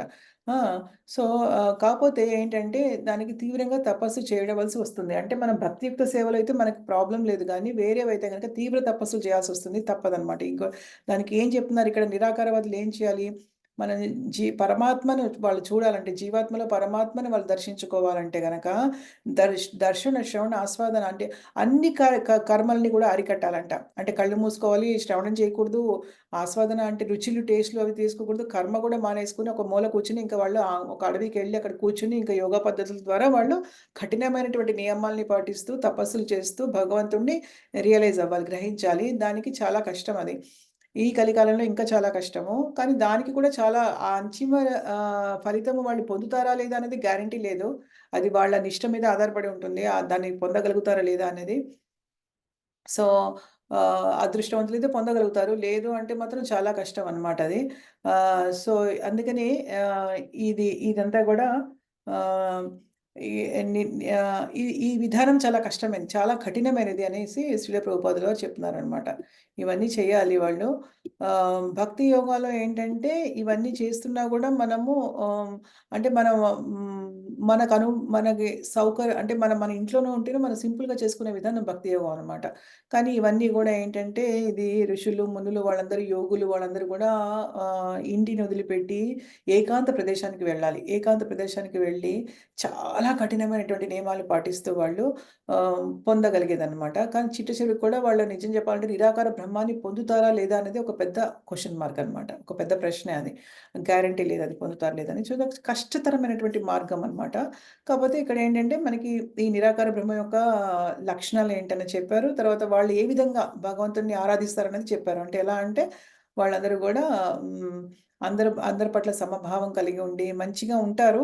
కానీ వాళ్ళకేంటంటే ఇంకా ఇంతకంటే ఈ మెటీరియల్ వరల్డ్ అంటే ఈ భౌతిక ప్రపంచాన్ని మించి ఉన్నది ఏంటంటే అలౌకికంగా ఒకటి ఉంటుందని తెలుసు. అది కేవలం వాళ్ళు నిరాకార బ్రహ్మమే అనుకుంటారనమాట. దాన్ని వాళ్ళు సాధించడానికి ప్రయత్నిస్తారు. కొంతమంది సక్సెస్ అవుతారు. కొంతమంది సక్సెస్ అవ్వరు. కొంతమంది ఏంటంటే అనేక జన్మల్లో దాన్ని సాధన చేసినా గూడా పొందలేకపోయినప్పటికీ ఒక్కొక్కసారి వాళ్ళకి ఏంటంటే భక్తుల యొక్క సాంగత్యం వల్ల వాళ్ళు యాక్చువల్‌గా రియల్‌గా వాసుదేవుని గురించి తెలుసుకోవడానికి వాళ్ళకి అవకాశం దొరుకుతుంది. అటువంటి వాళ్ళు చక్కగా భగవంతుడి ధామానికి వెళ్ళగలుగుతారు. భగవంతుడిని అర్థం చేసుకోగలుగుతారు. లేని వాళ్ళు కొంతమంది వాళ్ళు అనుకున్న నిరాకార బ్రహ్మాన్ని సాధించగలుగుతారు. కొంతమందేమో సాధించలేరు. పెక్కు జన్మలు ఎత్తేస్తారు గానీ చిట్ట చివరికి లక్ష్యాన్ని సాధించలేకపోతారు. ఎందుకంటే దానికి కావాల్సింది చాలా కఠినమైనటువంటి నియమాలు. ఎందుకంటే ఇప్పుడు మన ఇంద్రియాలన్నింటిని కూడా షట్ డౌన్ చేసుకోవడం అంటే మూసేసుకొని కూర్చోవడం అనేది చాలా కష్టం మనకి. ఎందుకంటే మనం అంత ఇంద్రియాల్ని మనం కళ్ళు మూసుకొని, చెవులు మూసుకొని, నోరు మూసుకొని, అన్నీ మూసుకొని ఉన్నా గూడా మన మనస్సు చాలా చంచలమైంది కాబట్టి అది అటు ఇటు వెళ్ళిపోతూ ఉంటుంది. మనసుని కంట్రోల్ చేసుకోవడం అనేది చాలా కష్టం. అన్‌లెస్ మన మనసుని మనం భగవంతుడి సేవలో ఎంగేజ్ చేస్తే తప్పితే, నిమగ్నం చేస్తే తప్పితే దాన్ని కంట్రోల్ చేయడం చాలా కష్టం కాబట్టి ఇవన్నీ గూడా చాలా కష్టతరమైనవే అని చెప్తున్నారనమాట శ్రీల ప్రభుపాద. అత్యంత కఠినమైనటువంటి పద్ధతనమాట ఇది. నెక్స్ట్ ఐదో శ్లోకంలో ఏం చెప్తున్నారు చూద్దాం. క్లేశోऽధికతరస్తేషాం అవ్యక్తాసక్తచేతసాం అవ్యక్తా హి గతిర్ముఖం అవ్యక్తా హి గతిర్ముఖం దేహవద్భిరవాప్యతే. పరమపురుషుని అవ్యక్త నిరాకార తత్వం నందు ఆసక్తమైనటువంటి చిత్తము గల వారికి పురోగతి అనేది మిగుల క్లేశకరం. అంటే మళ్ళీ చెప్తున్నారు ఇక్కడ. మళ్ళీ చెప్తున్నాడు శ్రీకృష్ణ భగవానుడు. అవ్యక్త నిరాకార తత్వం అంటే అప్రకటమైనది. అంటే ప్రకటన కానటువంటి నిరాకార తత్వం నందు ఎవరికైతే ఆసక్తి ఉంటుందో వాళ్ళకి పురోగతి అనేది చాలా దుర్లభమైనదనమాట. మిక్కిలి క్లేశకరం అని చెప్తున్నారు. ఆ విధానంలో ప్రగతి సాధించుటకు దేహదారులకు ఎల్లప్పుడూ కష్టతరమే. ఎందుకంటే మనకి శరీరం ఉంది కదా! దీనికి ఎక్కువ అంతంత నియమాలు పెడితే తట్టుకోవడం చాలా కష్టం అనమాట. సో, అది ఎప్పుడు కూడా కష్టతరమే అని చెప్తున్నారనమాట. ఇది చాలా పెద్దగా ఉంది ఇది. ఓకే. ఇదొకళ్ళు చదువుతారు. ఇదొకళ్ళు చదువుతున్నారు. ఇద్దరు చదవచ్చు ఇది. నెక్స్ట్ మనకి ఎవరు? ప్రభావతి మాతాజీ గదా! ప్రభావతి మాతాజీ. హరే కృష్ణ మాతాజీ. హరే కృష్ణ. ఓకే. మీరు లాస్ట్ టైమ్ ధనలక్ష్మి మాతాజీ రాలే గదా! ధనలక్ష్మి మాతాజీ మీరు లాస్ట్ టైమ్ రాలే గదా! వచ్చిన మాతాజీ చదివినాను. చదివినా గదా! ఓకే. ఓకే. చదివి ఓకే. ప్రభావతి మాతాజీ మీరు శ్లోకం, అనువాదం, భాష్యం హరే కృష్ణ మాతాజీ. యాహ్! ఓకే. ఒక పని చేద్దాము. చాలా పెద్దగా ఉంది ఇది. యాహ్! ఇదొకళ్ళు చదువుతారు, ఇదొకళ్ళు చదువుతారు, ఇదొకళ్ళు యాహ్! చదవండి మాతాజీ మీరు ఇంతవరకు చదవండి. శ్లోకం, అనువాదం ఇంతవరకు చదవండి భాష్యము. యాహ్! ఓకే. హ్మ్. క్లేశోऽధికతరస్తేషాం అవ్యక్తసక్తచేతసాం అవ్యక్తా హితి గతిదుఃఖం దేహవత్పిరవాప్యతే వాష్యతే. అనువాదము. పరమపురుషుని అవ్యక్త నిరాకార తత్వమునందు అసక్తమైన చిత్తము గల వారికి పురోగతి అనున్నది మిగుల క్లేశకరము. ఆ విధానమున ప్రగతి సాధించుట దేహదారులకు ఎల్లప్పుడూ కష్టతరమే. భాష్యము. పరమపురుషుని అవ్యక్త అచింత్యమైన నిరాకార తత్వ మార్గమును అనుసరించు ఆధ్యాత్మికవాదుల సమూహము జ్ఞాన యోగులనియును సంపూర్ణ కృష్ణ చైతన్యములో దేవాది దేవుని భక్తియుక్త సేవయందు నెలకొనిన ఆధ్యాత్మికులు భక్తి యోగులని చెప్పబడుదురు. ఇప్పుడు ఇక్కడ ఈ జ్ఞాన యోగమునకు భక్తి యోగమునకు నడుమ గల భేదము స్పష్టముగా విశదీకరించబడినది. చివరికి మానవుని భక్తి యోగము వలన పొందు గమ్యమునకే జ్ఞానయోగ విధానము చేర్చినప్పటికీ అది మిక్కిలి క్లిష్టమైనది. కానీ భక్తి యోగ దేవాది దేవుని ప్రత్యక్ష సేవా మార్గమైనందున అది అత్యంత సులభమైనదే కాకుండా జీవాత్మకు సహజ ధర్మమై ఉన్నది. జీవాత్మకు అనాది కాలముగా బద్ధుడై ఉన్నాడు. జీవికి తాను దేహమును కాదని సిద్ధాంతపూర్వకముగా అవగాహన చేసుకున్నట గొప్ప కష్టము. కనుక భక్తి యోగి కృష్ణుని శ్రీ విగ్రహమును ఆరాధనీయమైనదిగా. ఒక్క నిమిషం అవుతుంది. ఎక్కడో ఇక్కడ అంగీకరించును అంగీకరించును. ఎందుకనగా మనస్సులో కొద్దిపాటి భావన స్థిరమై ఉండుటచే దానిని ఆ విధముగా అతడు అర్చనలో వినియోగించును. ఆయనను మందిరములో అర్చా విగ్రహ రూపములో గల దేవాది దేవుని ఆరాధనను భౌతిక ప్రతిమకు చేయబడు పూజ కాజాలదు. ఆరాధన సగుణముగా గుణహితమును మరియు నిర్గుణముగా గుణరహితము అను రెండు విధములుగా నుండుననియు వేద వాగ్మయము నుండి నిదర్శనం లభించుచున్నది. భగవానుని రూపము భౌతిక గుణములతో రూపొందింపబడుచే మందిరమునందలి విగ్రహమును ఆరాధించుట సగుణారాధనము అని తెలుపబడును. కానీ భగవానుని రూపము ఆ విధముగా భౌతికములైన శిలా దారువు లేదా తైల వర్ణ పఠనములతో సూచించబడినను అదెన్నడును వాస్తవమునకు భౌతికము కాజాలదు. అది ఏ దేవాది దేవుని దివ్య స్వరూపమై ఉన్నది. ఒక సాధారణ ఉదాహరణను ఇక్కడ చెప్పవచ్చును. మనము మన మార్గ మధ్యమున కొన్ని తపాల పెట్టెలను చూచుచుందుము. మనము ఆ పెట్టెలో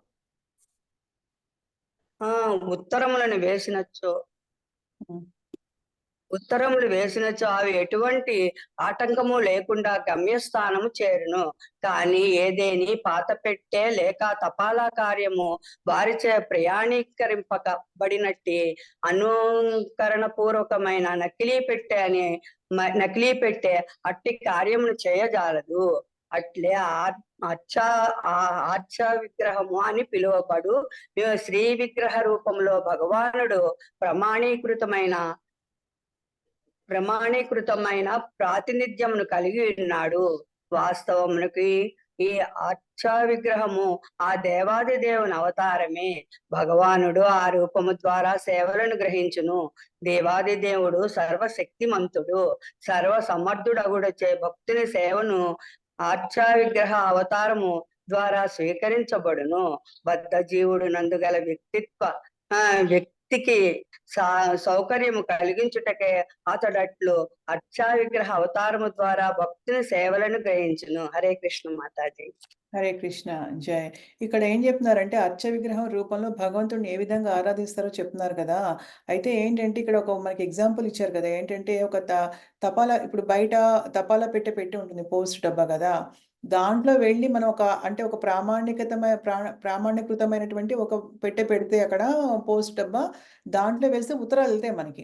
కానీ బయట ఏమైనా చెత్త పెట్టెలు ఏమైనా ఉంటాయనుకోండి, అక్కడ ఏసామనుకోండి, అక్కడెళ్తే ఉత్తరాలు ఎళ్తాయా? ఎక్కడికైనా మనం ఎళ్ళాల్సినట్టు లేదు. ఎందుకంటే అది పోస్ట్ ఆఫీస్ వాళ్ళు పెట్టింది. దానికొక గుర్తింపు ఉంది. దాంట్లో వేస్తే మాత్రమే ఎళ్తుంది.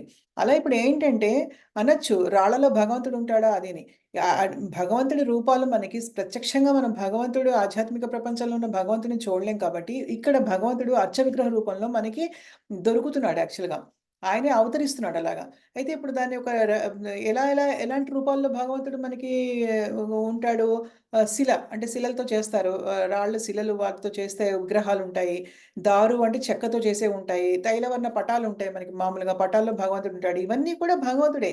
ఎందుకని ఇవన్నీ మనకి భగవంతుడు అవకాశం ఇస్తున్నాడు ఇవన్నిటికి? ఎందుకంటే మనం భగవంతుడిని ప్రత్యక్షంగా చూడలేం కాబట్టి, ఈ రూపంలో మనం చూసుకొని ఆయన ఆవాహన జరుగుతుందక్కడ. ఒక విగ్రహం మన ఇంట్లో పెట్టుకున్నామంటే దాంట్లో ఉంటాడు భగవంతుడు. ఏదో ఒక చిన్న విగ్రహమో, పెద్ద విగ్రహమో ఏదో ఒక దాంట్లో భగవంతుడు ఉంటాడు. అది దేనితోనే చేయనివ్వచ్చు. దారుతో చేయొచ్చు, శిలతో చేయొచ్చు, లేదా పటమే అయి ఉండొచ్చు. దాంట్లో భగవంతుడు ఉన్నాడు. సో, ఆ విధంగా మనం భగవంతుడిని అర్చింపగలుగుతాం. ఎందుకని ఇలాగా ఇప్పుడు? ఎందుకంటే మనకి రూపం ఉంది కాబట్టి, మన రూపం ఉన్న భగవంతుడినే మనం పూజించగలుగుతాం ఈజీగా అనిపిస్తుంది మనకి. అని చెప్తున్నారనమాట. ఆ! సో, మనలో కొద్దిపాటి దేహం అనే భావన స్థిరంగా ఉంది మనలో. మనం పుస్తకాలు చదువుకున్నా, ఎంత మనం భగవద్గీత చదివినా, ఎంత మనం దేహం కాదు ఆత్మ అనుకున్నా కూడా కొంత దేహ భావన ఉంటుంది కాబట్టి, అలా దేహ భావనలో ఉన్నప్పుడు మనం ఒక రూపంలో ఉన్న భగవంతుడిని ఆరాధించడం అనేది చాలా సులువైనటువంటి మార్గం అని చెప్తున్నారనమాట. సో, అందుకని ఇప్పుడు మందిరంలో అర్చ విగ్రహాల రూపంలో ఉన్న వాళ్ళకి భగవంతుడికి దాన్ని సగుణముగా 2 విధాలుగా పూజ ఏదైతే ఇప్పుడు పో ఈ రూపంలో ఉంటుందో విగ్రహ రూపంలో దాన్ని సగుణారాధన అంటారు. ఎందుకంటే దానికి భౌతిక గుణాలు తోడవుతాయి కాబట్టి. భౌతిక గుణాలంటే భౌతిక ప్రపంచంలో ఉండే మనకి మెటీరియల్ అంటే పదార్థాలతో చేయబడి ఉంటుంది కాబట్టి ఆ విగ్రహాలని దానికి సగుణ ఆరాధన అని చెప్పి అంటారనమాట. ఆ! సో, దాన్ని అలా చేయడం ద్వారా మనం భగవంతుడికి నిజం చెప్పాలంటే మనం చాలా దగ్గరవుతాం అనమాట. ఆ విధంగా అర్చ విగ్రహానికి. కాపోతే ఈ అవ్యక్తంగానే అచించ్యమైనటువంటి నిరాకార తత్వ మార్గాన్ని చేసేవాళ్ళందరూ కూడా జ్ఞానయోగులు అంటారనమాట వాళ్ళు. ఆ! వాళ్ళది చాలా కష్టమైనటువంటి మార్గం. మిక్కిలి కష్టమైందనమాట అని చెప్తున్నారనమాట. సో, అది మనం అర్థం చేసుకోవాలనమాట. ఇంతకుముందు గూడా మనం చర్చించాం దాన్ని. దేవాది దేవుడికి ప్రత్యక్షంగామైనటువంటి మనం సేవ చేసే యోగం భక్తి యోగాలో కలుగుతుంది కాబట్టి అదన్నిటికంటే ఉత్తమమైనదని చెప్తున్నారనమాట. ఆ! ఇప్పుడు మనకి ఎప్పటినుంచో మనం బద్ధులమై ఉన్నాం. మనం దేహము కాదు అని చెప్పినంత మాత్రాన దాన్ని నిజంగా సరైనగా ఆచరణలోకి తీసుకోవడం చాలా కష్టం గాబట్టి, మనకి దేహం ఉంది గాబట్టి భగవంతుడిని ఆ విధంగా ఆరాధించడంలో ఏమి తప్పేమీ లేదనమాట. చక్కగా ఆయన ఆరాధించుకుంటే ఆ విధంగా మనం మన లక్ష్యాన్ని గూడా చేరగలుగుతాం. భగవంతుడికి చాలా దగ్గరవ్వగలుగుతాం అనమాట. విగ్రహ రూపంలో భగవంతుడిని మనం ఆరాధించగలిగితే ఆయనకి చక్కగా చాలా దగ్గరవుతాం గానీ, నిరాకార బ్రహ్మాన్ని మనం ఆరాధించడం అనేది చాలా క్లిష్టతరమైనటువంటి పద్ధతి. తర్వాత లక్ష్యం సాధించగలుగుతామో లేదో కూడా తెలీదు అని చెప్తున్నారనమాట శ్రీల ప్రభుపాదుల వారు. ప్రభావతి మాతాజీ తర్వాత రాధికా మాతాజీనా? రాధికా మాతాజీ ఈరోజు మీరు చదవను అని చెప్పారు. ఏమన్నా ఇప్పుడు మీకేమన్నా ఇంటర్నెట్ ఏమైనా పనిచేస్తుందా మీకు? మీరేమైనా చదవగలుగుతారా? మళ్ళీ ఒకసారి ఊరికే అడుగుతున్నాను. మీరు చెప్పారు వర్షాలు బాగా పడుతున్నాయి ఇక్కడ అని చదవలేనని చెప్పి. అడిగి రాధికా మాతాజీ? చదవలేను ఈరోజు అని చెప్పారు. అక్కడ వర్షాలు బాగా వస్తున్నాయని. రత్నమాల మాతాజీ?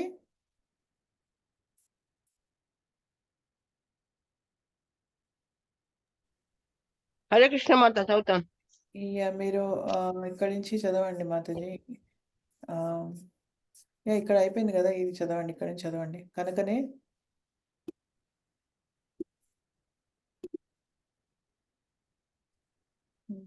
ఇక్కడ నుంచి చదవండి. హరే కృష్ణ. ఇక్కడ నుంచి చదువుతారా కనకనే దగ్గర నుంచి?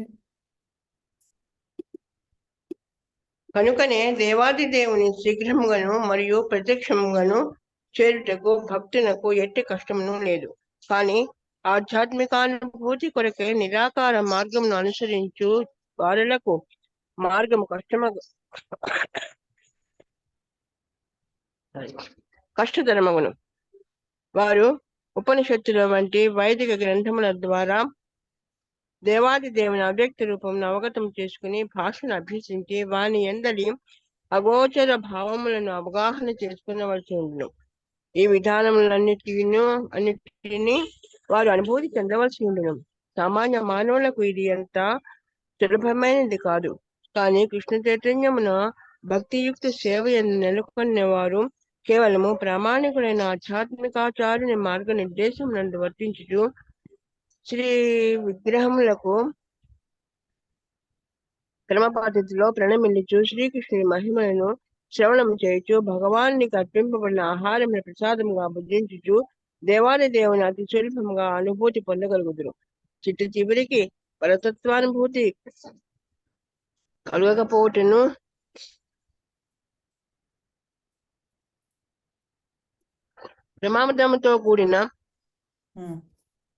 ప్రమాదంతో కూడిన అతి కష్టమైన మార్గమును నిరాకారవాదులు అనవసరంగా ఎన్నుకున్నట్లో ఎట్టి సందేహము లేదు.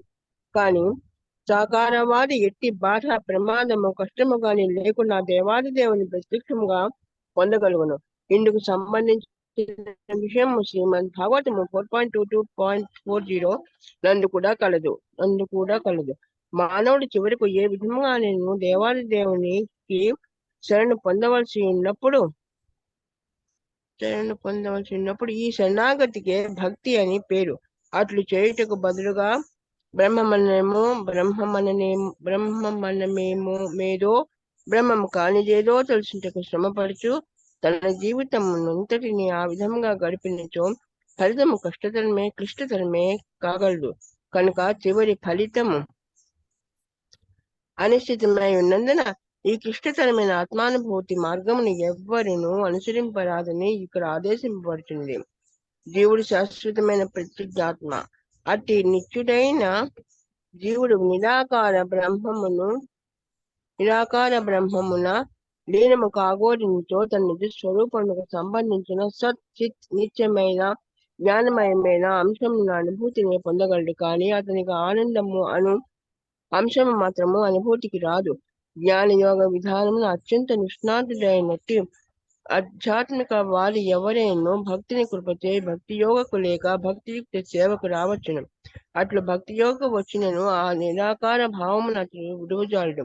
కనుక అది బాధాకరమే కావచ్చును. కనుక అతడు ఆ అవ్యక్త తత్వమును ఆరాధించు బద్ధజీవి. అభ్యాస కాలం నందును మరియు అనుభవ కాలం నందును కూడా ఎల్లప్పుడూ కష్టములకే గురి అగుచుండును. వాస్తవమునకు ప్రతి జీవాత్మయు పాక్షికముగా స్వతంత్రమైనదే. ఈ అవ్యక్తానుభూతి తన ఆనందమైన తత్వమునకు పూర్తిగా వ్యతిరేకమైనదని అతడు తప్పక గ్రహింపవలెను. కనుకనే ఈ విధానమును ఎవ్వరిని అవలంబింపరాదు. ప్రతి జీవునికును భక్తియుక్త సేవ సంపూర్ణ వ్యాపకము కలిగించు కృష్ణ చైతన్య మార్గమే అత్యుత్తమైనది. అట్టి ఈ భక్తియుక్త సేవను విస్మరించినచో మానవుడు నాస్తికుడకు ప్రమాదము కలదు. ఈ శ్లోకంలో చెప్పబడినట్లు ఇంద్రియాతీతమును అవ్యక్తమును అయిన అచింత తత్వంపై ధ్యానమును ఏకాగ్రము చేయు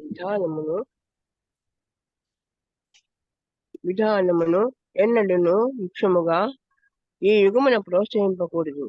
అది శ్రీకృష్ణ భగవానుచే ఆదేశింపబడినది. హరే కృష్ణ.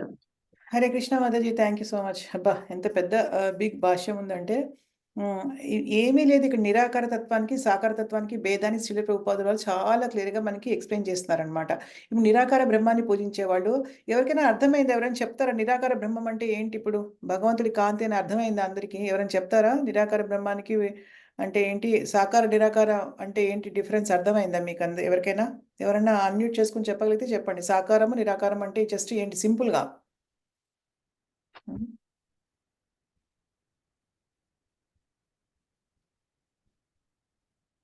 ఎవరు ఎవరైనా ముందుకొస్తారా చెప్పడానికి? సాకారము, నిరాకారము అంటే ఏంటి? హరే కృష్ణ మాతాజీ. చెప్పండి. సాకారం అంటే అర్చామూర్తి, మనము విగ్రహ రూపంలో మనం అర్చిస్తాము, భక్తితో కొలుస్తాము.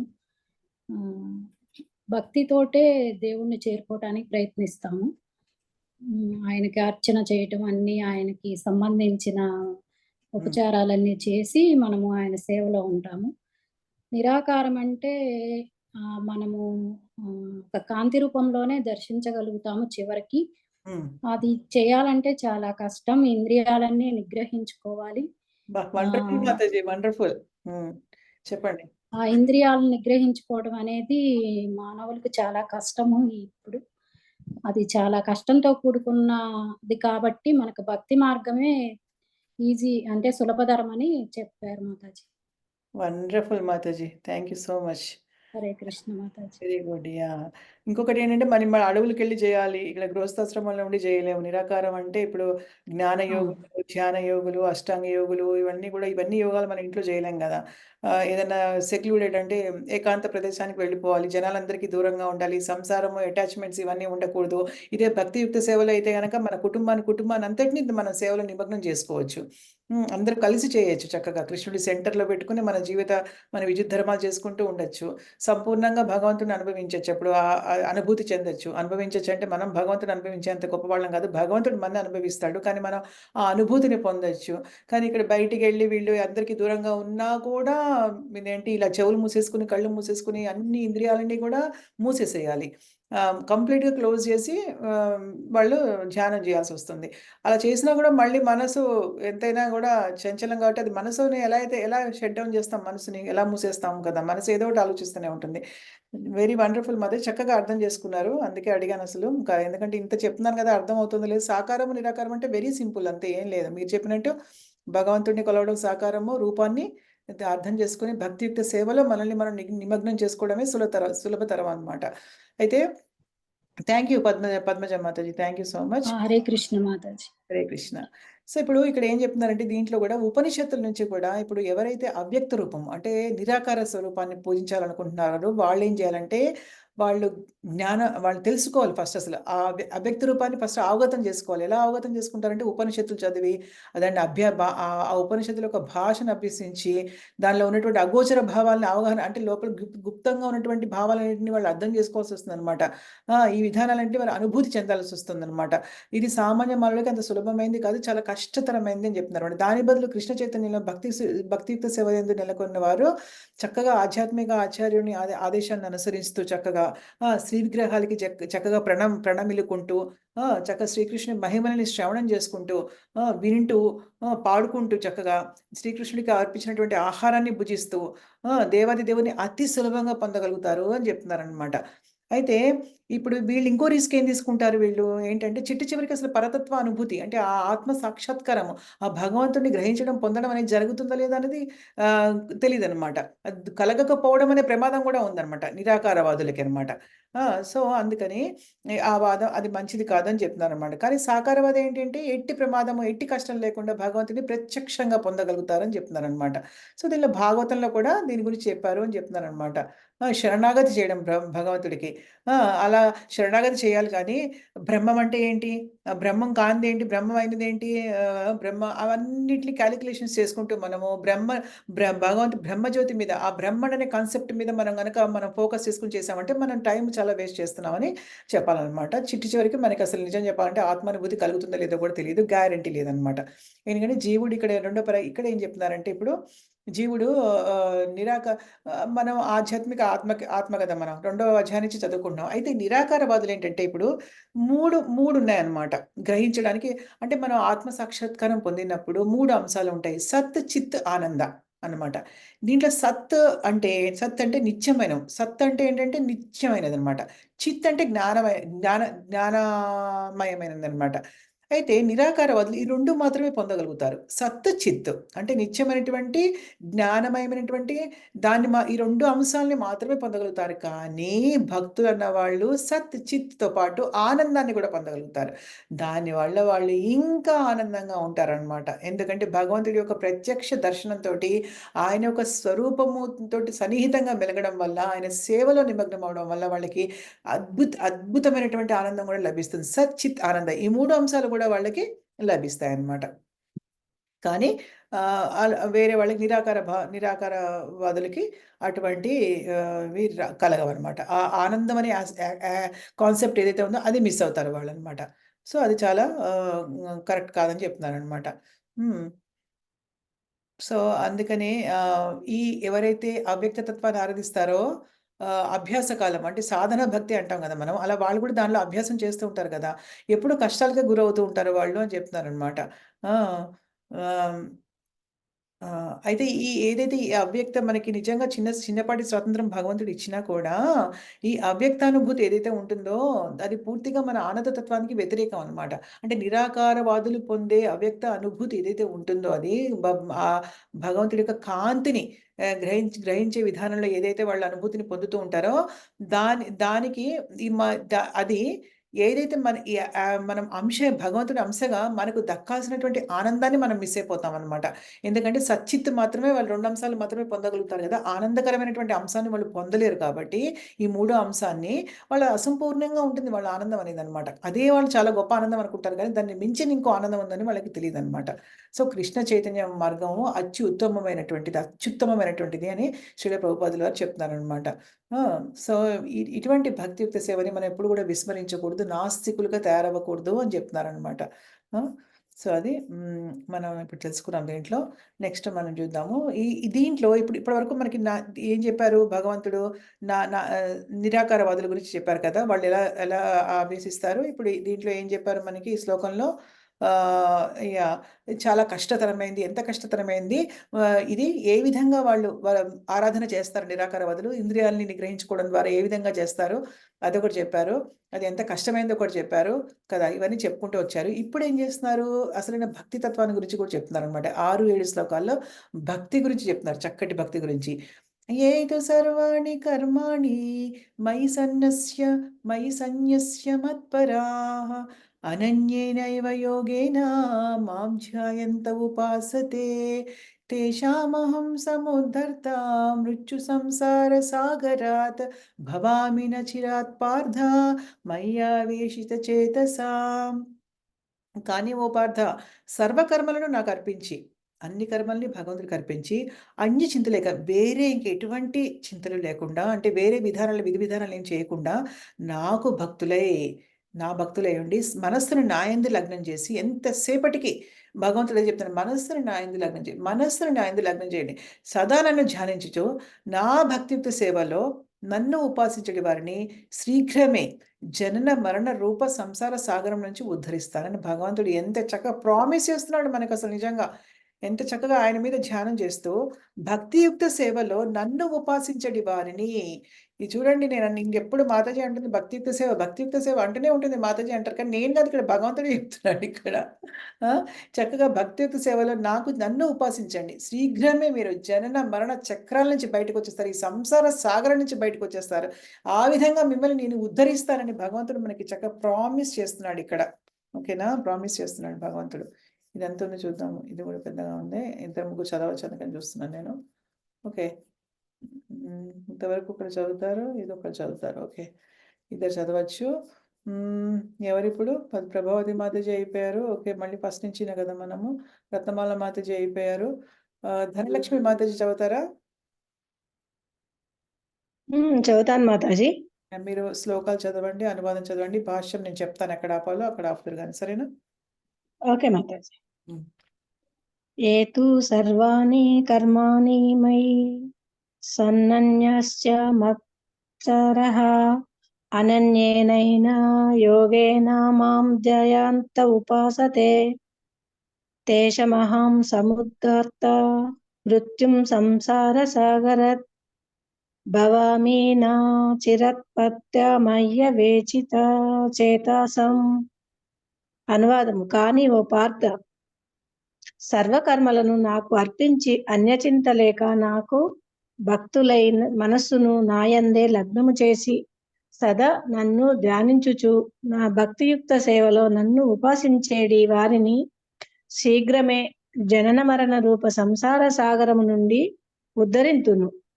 భాష్యము: భౌతిక జీవితం నుండి భక్తులు వెంటనే భగవానునిచే ఉద్ధరింపబడుదురు కనుక భక్తులు గొప్ప అదృష్టవంతులని ఇక్కడ స్పష్టముగా చెప్పబడినది. శుద్ధ భక్తియుక్త సేవయందు నెలకొనిన మానవుడు భగవానుడు మహత్తరుడు అనియు మరియు జీవాత్మ అతనికి సేవకుడనియు అనుభవపూర్వకముగా గ్రహించును. భగవానుని సేవించుటయే జీవుని నిజ ధర్మము. అతడెట్లు చేయనిచో మాయను సేవింపవలసి వచ్చును. మాతాజీ, ఒక్క నిమిషం మాతాజీ. ఇక్కడ మనం కొంచెం చర్చించిన ఒక్కొక్క పారాగ్రాఫ్ చర్చిస్తాము. సో నాకు గుర్తుపెట్టుకోవడం కష్టం అవుతుంది మొత్తం చదివిన తర్వాత. సరేనా? ఓకే మాతాజీ. అయితే ఈ భౌతిక జీవితంలో ఇప్పుడు మనకి ఏదైతే మనకి అనువాదంలో చెప్పారో అది చెప్తున్నారనమాట. భౌతిక జీవితం నుంచి చక్కగా భక్తులు భగవానుడి నుంచి ఉద్ధరించబడతారు. భగవంతుడు చెప్తున్నాడు కదా ఆ విషయము. అందుకే శ్రీల ప్రభుపాదుల వరకు చెప్తున్నారు. ఇక్కడ అందుకనే భక్తులు అనేవాళ్ళు ఎప్పుడు కూడా గొప్ప అదృష్టవంతులు, సాకార భక్తులు అంటే రూపాన్ని పూజించేవాళ్ళు అనమాట. గొప్ప అదృష్టవంతులు అని చెప్తున్నారనమాట. అయితే మనకి అడ్వాంటేజ్ ఏంటి? లాభం ఏంటంటే భక్తియుత సేవలో మనం నిమగ్నం చేసుకోవడం ద్వారా లాభం ఏం కలుగుతుందంటే మనకి భగవంతుడు చాలా గొప్పవాడు. జీవాత్మ కింద మనము భగవంతుడి సేవకులము. భగవంతుడికి మనందరం కూడా దాసులము అన్న గ్రహింపు ఒకటి కలుగుతుందనమాట. సో భగవంతుడిని సేవించుటి మన నిజ ధర్మము అని తెలుసుకుంటారు వాళ్ళు. కాబట్టి దాంట్లో అంతులేని ఆనందాన్ని వాళ్ళు అనుభవిస్తూ ఉంటారనమాట. ఒకవేళ మనం గనక భగవంతుడి కనుక అది తెలుసుకోలేకపోతే గనక మనం మాయని సేవిస్తూ ఉంటాం. మన జీవితాన్ని వేస్ట్ చేసుకుంటూ ఉంటాం. అంటే భగవంతుడికి మనం దాసులము అని భక్తియుక్త సేవ ద్వారా మనం తెలుసుకోలేకపోతే గనక అట్టి పచ్చి నిజం అనమాట అది. ఆ నిజాన్ని మనం తెలుసుకోలేకపోతే 100% నిజం అనమాట అది. సో అటువంటి నిజాన్ని మనం కనుక్కోలేకపోతే గనక మనము భగవంతుడికి సేవ చేసే బదులు మన ఒరిజినల్ స్వరూప ధర్మము ధర్మ లక్షణము మనకి ఏంటంటే మనం భగవంతుడికి సేవ చేయడం అనేది. ఆయన ఒక దాసులుగా. కానీ అది చేయకుండా మనం ఏం చేస్తామంటే అది తెలుసుకోలేక భక్తి ద్వారా మాత్రమే దాన్ని అవగతం అవుతుంది అది. లేదు భక్తి ద్వారా అది అవగతం చేసుకోలేకపోతే మనము ఏంటంటే మాయని మనము సేవించాల్సి వస్తుంది. అంటే మాయాదేవిని ఈ ప్రపంచంలో భౌతిక ప్రపంచానికి దాసులుగా మారాల్సి వస్తుంది. ధనలక్ష్మి మాతాజీ నెక్స్ట్ పారాగ్రాఫ్ చదవండి. ఓకే మాతాజీ. పూర్వము తెలుపబడినట్లు భక్తియుక్త సేవ చేతనే భగవానుని మహత్వము గుర్తింపబడును కనుక ప్రతి ఒక్కరూ పరిపూర్ణ భక్తులు కావాలని. శ్రీకృష్ణుని పొందుటకై వారు తమ మనస్సులను శ్రీకృష్ణుని పైననే సంపూర్ణముగా లగ్నము చేయవలెను. వారు శ్రీకృష్ణుని కొరకై కర్మనొనరింపవలెను. వారు ఏ రకమైన కర్మయందు నెలకొనినను దానిని కేవలము శ్రీకృష్ణుని కొరకే చేయవలెను. అది భక్తియుక్త సేవకు ప్రమాణము. భక్తుడు దేవాది దేవుడు సంతృప్తి పరచుట కంటేను అన్యమైన ఇతర ఏ సిద్ధిని కోరడు. శ్రీకృష్ణుని దేవాది దేవుని సంతృప్తి పరచుట కంటేను అన్యమైన ఇతర ఏ సిద్ధిని కోరడు. శ్రీకృష్ణుని సంతృప్తి పరచుటయే భక్తుని జీవిత లక్ష్యము. అర్జునుడు కురుక్షేత్ర సంగ్రామమునందు చేసినట్లు భక్తుడు కూడా శ్రీకృష్ణుని సంతృప్తికై సర్వమును త్యాగము చేయగలడు. అట్టి విధానము చాలా సులభమైనది. మానవుడు తన విద్యుక్త ధర్మములను నిర్వర్తిస్తూనే హరే కృష్ణ కృష్ణ కృష్ణ హరే హరే హరే రామ రామ రామ హరే హరే అను మహామంత్రమును స్మరింపవలెను. అట్టి దివ్య స్మరణ అతనిని దేవాది దేవుడైన శ్రీకృష్ణుని వైపునకు ఆకర్షితుని చేయును. ఒక్క నిమిషం మాతాజీ, ఇది ఒక్కసారి కొంచెం చర్చించి నెక్స్ట్ పారాగ్రాఫ్కి వెళ్దాము. సో పూర్వం అంటే ఇప్పుడు ఏంటి మనకి భక్తియుత సేవ మనం ఆల్రెడీ చర్చించుకునేదే కదా. పదే ఎందుకు చెప్తున్నారంటే మనకి పదే చెప్తే కానీ మనకు అర్థం కాదని చెప్తున్నారనమాట. సో భగవంతుడి మహత్వము మనం భక్తియుత సేవ ద్వారానే తెలుసుకుంటామని చెప్తున్నారు. సో భగవంతుడికి సేవ ఎలా చేయాలనేది ఈ పారాగ్రాఫ్లో చెప్పారు శ్రీల ప్రభుపాదుల వారు. మన మనసుని సంపూర్ణంగా భగవంతుడి పట్ల లగ్నం చేసేసుకుని మనం చేసే ప్రతి కర్మని కూడా శ్రీకృష్ణ కొరకు చేస్తే కనుక అది భక్తియుక్త సేవ అనమాట. అది భక్తియుక్త సేవకు ప్రమాణం అని చెప్తున్నారనమాట. మన ఒక భక్తుడైన వాడు ఎప్పుడు కూడా కూడా భగవంతుడికి ఏది సంతృప్తి ఇస్తుంది దాని గురించి ఆలోచిస్తాడు కానీ మన సంతృప్తి గురించి ఆలోచించాడనమాట. అది భక్తికి నిదర్శనం నిజం చెప్పాలంటే. అన్యమైన ఇంక దేన్ని వేరే దాన్ని కోరుకోడు. అంటే ఆయన భగవంతుడికి సంతృప్తి ఏదైతే చెందుతాడో ఆయన సంతోషం కోసమే చేస్తాడు అన్ని పనులనమాట. తన సంతోషం గురించి ఆలోచించడనమాట. ఆయన్ని సంతృప్తి పరచడమే జీవిత లక్ష్యంగా పెట్టుకుంటాడనమాట భక్తుడు. ఎలా అయితే అర్జునుడు కూడా శ్రీకృష్ణ భగవంతుడి కోసం యుద్ధం ఎలా చేశాడో అలా అన్నమాట. సర్వాన్ని త్యాగం చేస్తారు. మన ఒక ఫ్రీ విల్ అంటే మనకున్న స్వాతంత్రాలన్నిటిని పక్కన పెట్టేస్తారనమాట. కేవలం భగవంతుడి యొక్క కోరికలు మన కోరికలుగా చేసుకొని నడుస్తాడు భక్తుడు అన్నవాడనమాట. సెపరేట్ కోరికలంటూ ఏమి ఉండవు ఆయనకి. భగవంతుడికి ఏది ఇష్టమైన పని మాత్రమే చేస్తారనమాట.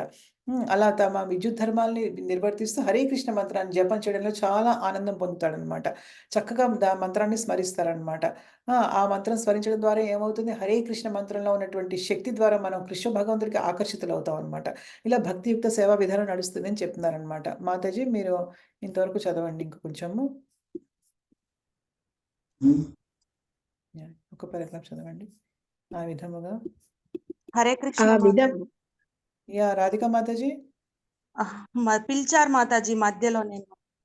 మీరు చదువుతారా? మీరు మాతాజీ తర్వాత మీరు చదువుతారు కానీ మీకు వీలైతే కనుక. ఓకే ఓకే మాతాజీ చదువుతాను. సరే మాతాజీ మీరు ఇంతవరకు చదివి ధనలక్ష్మి మాతాజీ ఇంతవరకు చదవండి ఇక్కడ వరకు. ఓకే మాతాజీ. ఆ విధముగా తన సేవ యందే నెలకొనినట్టి శుద్ధ భక్తుని సంసార సాగరం నుండి వెంటనే ఉద్ధరింతునని దేవాది దేవుడు ఇక్కడ వాగ్దానము చేయుచున్నాడు. యోగ సాధనమునందు పురోగతి సాధించిన వారు యోగ విధానం ద్వారా తమ ఇచ్ఛానుసారము ఆత్మను తాము కోరిన లోకమునకు బదిలీ చేయగలుగుదురు. అట్లే ఇతరులు అనేక విధముల ఈ అవకాశములను ఉపయోగించుకొందురు. కానీ భక్తునికి సంబంధించినంత వరకు భగవానుడే స్వయముగా వారిని తన వెంటగొని పోవునని ఇక్కడ స్పష్టముగా చెప్పబడినది. భక్తుడు ఆధ్యాత్మిక జగత్తును చేరుటకు గొప్ప అనుభవాగ్నుడు కానవసరము లేదు. Thank you Mataji. Thank you so much. Hare Krishna Mataji. So ఇప్పుడు ఈ రెండో పారాగ్రాఫ్ లో మనకి భక్తియుక్త సేవ గురించి చెప్పారు కదా. అయితే ఈ మూడో ఏం చెప్తున్నారు, ఇలా ఎవరైతే నెలకొని ఉంటారో భక్తియుక్త సేవలో వాళ్ళని సంసార సాగరం నుంచి వెంటనే ఉద్ధరిస్తారని భగవంతుడు మనకి ఇక్కడ ప్రామిస్ చేశారు కదా, అది చెప్తున్నారనమాట. భగవంతుడు చక్కగా ప్రామిస్ చేశారు మనకు. యోగాలో పురోగతి సాధించిన వాళ్ళు ఏం చేస్తారంటే యోగ విధానం ద్వారా ఆ ప్లానెట్కి, ఈ లోకానికి, ఆ లోకానికి, ఉన్నత లోకాలకి, స్వర్గలోకానికి, లేకపోతే ఇంకో మహర్లోకానికి, వాటికి వెళ్ళడానికి ప్రయత్నిస్తూ ఉంటారు. కానీ ఏంటంటే ఇవి యోగ సిద్ధులు పొందిన వాళ్ళు కదా. కానీ ఏంటంటే భక్తునికి ఆ భయాలన్నీ అక్కర్లేదు, ఆ బాధలన్నీ అవసరం లేదు. అంటే ఈ లోకానికి వెళ్ళాలా, ఆ లోకాలు, ఇవన్నీ అవసరం లేదు. చక్కగా భక్తియుక్త సేవలో మనం నిమగ్నం అయితే కనుక భగవంతుడు స్వయంగా మన ఆయన లోకానికి తీసుకెళ్తారనమాట. అది భక్తిలో ఉన్నటువంటి గొప్పతనం అనమాట. సో దానికి మనకి ఇలాంటి అనుభవాలు కానీ ఇవన్నీ ముందు ప్లానింగ్లో అన్నీ ఏమీ అవసరం లేదు అనమాట. అది మనం అర్థం చేసుకోవాలి. రాధికా మాతాజీ మీరు రండి, ఒకసారి శ్లోకాల అనువాదం చదివి ఇంకా మీరు భాష్యం కంప్లీట్ చేయండి. హరే కృష్ణ మాతాజీ. హరే కృష్ణ.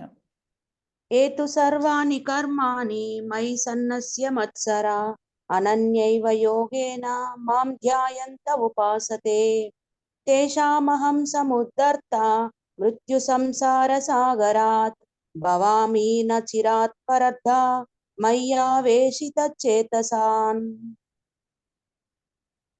అనువాదము: కానీ ఓ పార్థ, సర్వకర్మలను నాకు అర్పించి అన్యచింత లేక నాకు భక్తులై మనస్సును నాయందే లగ్నము చేసి సదా నన్ను ధ్యానించుచు నా భక్తియుక్త సేవలో నన్ను ఉపాసించడి వారిని శీఘ్రమే జనన మరణ రూప సంసార సాగరం నుండి ఉద్ధరింతును.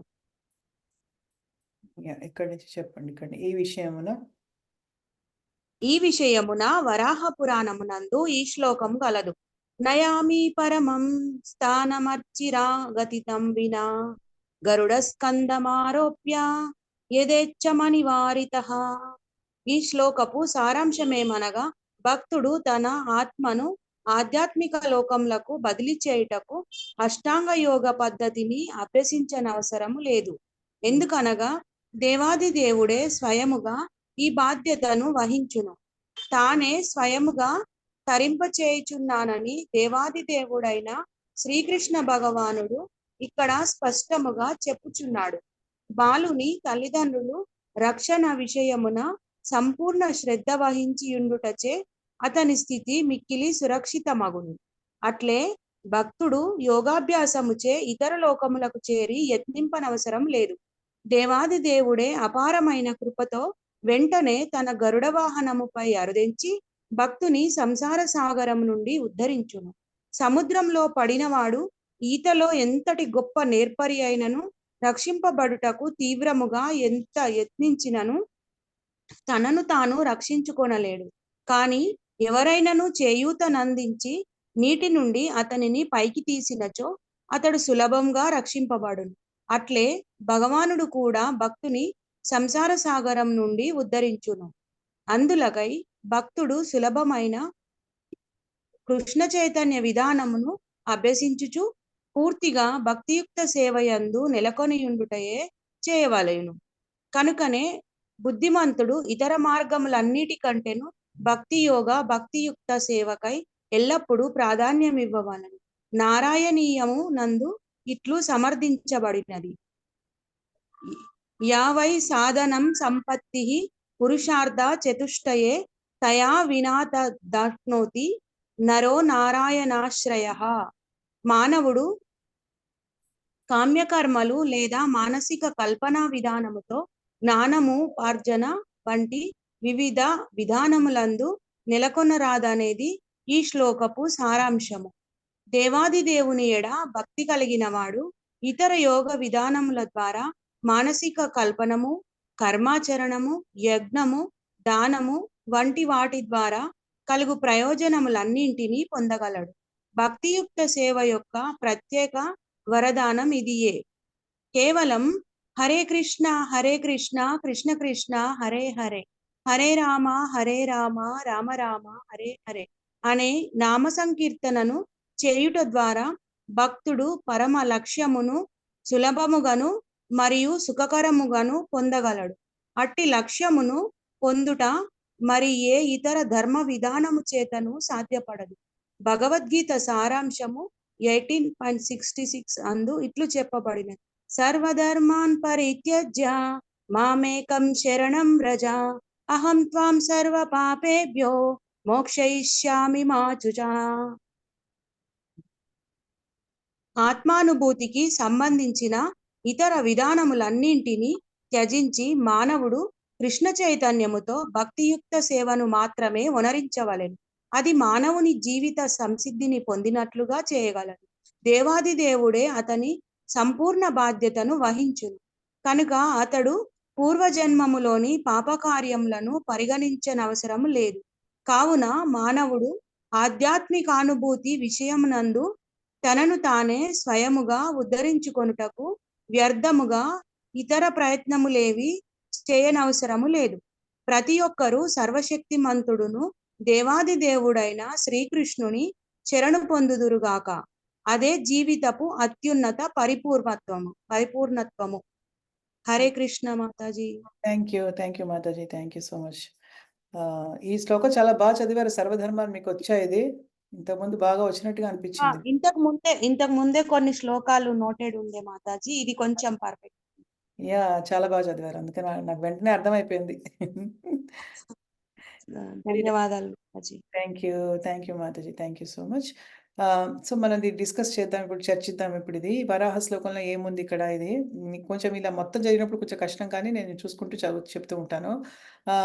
సో భక్తుడు ఏంటంటే అష్టాంగ ఇక్కడ ఏం చెప్తున్నారంటే, మనకు అవసరం లేదు అష్టాంగ యోగ పద్ధతిని అభ్యసించాల్సిన అవసరం లేదు. ఎందుకంటే దేవాది దేవుడే స్వయంగా మన బాధ్యత తీసుకుంటారు. చక్కగా మనం భక్తియుక్త సేవలో నిమగ్నం అయ్యాయంటే నిజంగా భగవంతుడికి మనకి మధ్య అటాచ్మెంట్ పెరుగుతుంది, అనుబంధం పెరుగుతుంది. ఆయనే మనని చూసుకుంటాడు, ఆయనే మనని తీసుకెళ్తాడు, తానే స్వయంగా తరింప చేయిస్తాడని భగవంతుడు ఇక్కడ మనకి స్పష్టంగా ప్రామిస్ చేస్తున్నాడు కదా.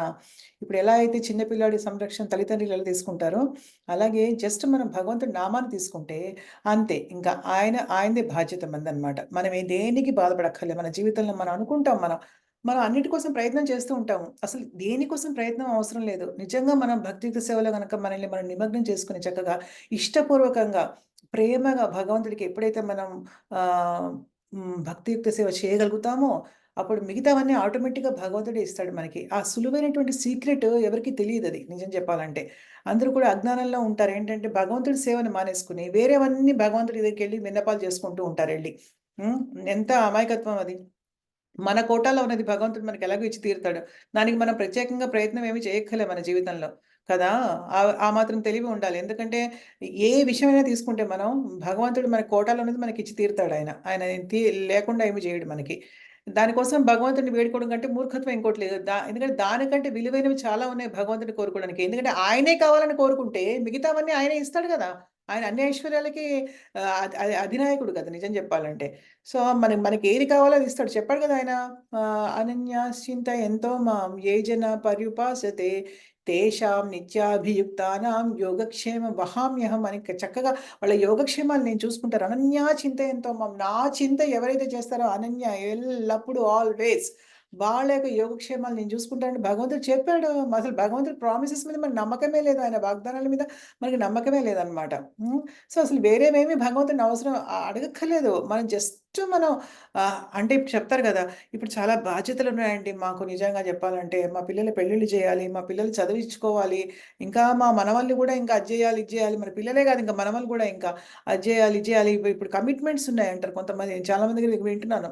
కమిట్మెంట్స్ ఉన్నాయి నాకు. ఆ కమిట్మెంట్స్ అన్నీ అయిన తర్వాత భగవంతుడు. ఏంటది? అదే గాదు అసలు. కమిట్మెంట్స్ అన్నీ ఏమున్నాయి, మనం చేసేదేమీ లేదక్కడ. ఆటోమేటిక్‌గానే జరుగుతూ ఉంటాయి. మన విద్యుత్ ధర్మాలన్నీ ఆటోమేటిక్‌గా చేస్తూనే ఉంటాం మనం. కానీ భగవంతుడిని సేవించడం, భక్తియుక్త సేవలో మనం ఎంగేజ్ చేసుకోవడం అనేది చాలా ఇంపార్టెంట్ గదా! ఎందుకంటే భగవంతుడిని మనం గుర్తుంచుకోవడం అనేది ఇంపార్టెంట్. స్మరణ అనేది చాలా ఇంపార్టెంట్. స్మరణ అనేది ఎలా వస్తుంది మనకి? సాధన ప్రాక్టీస్ లేనిదే రాదు మనకి కదా! చివరికి మనం శరీరాన్ని వదిలిపెట్టేటప్పుడు ఆత్మ ఏ విధంగా మనం భగవంతుని గుర్తుంచుకుంటామో మనం లైఫ్ లాంగ్ చేయకపోతే కదా! సో, అది గుర్తుంచుకోవాలనమాట. ఎటువంటి యోగాభ్యాసాలు భక్తులకు అవసరం లేదు. ఎందుకంటే భగవంతుడే క్షేమం చూసుకుంటాడు. యోగక్షేమాలు భగవంతుడే చూపిస్తాడు.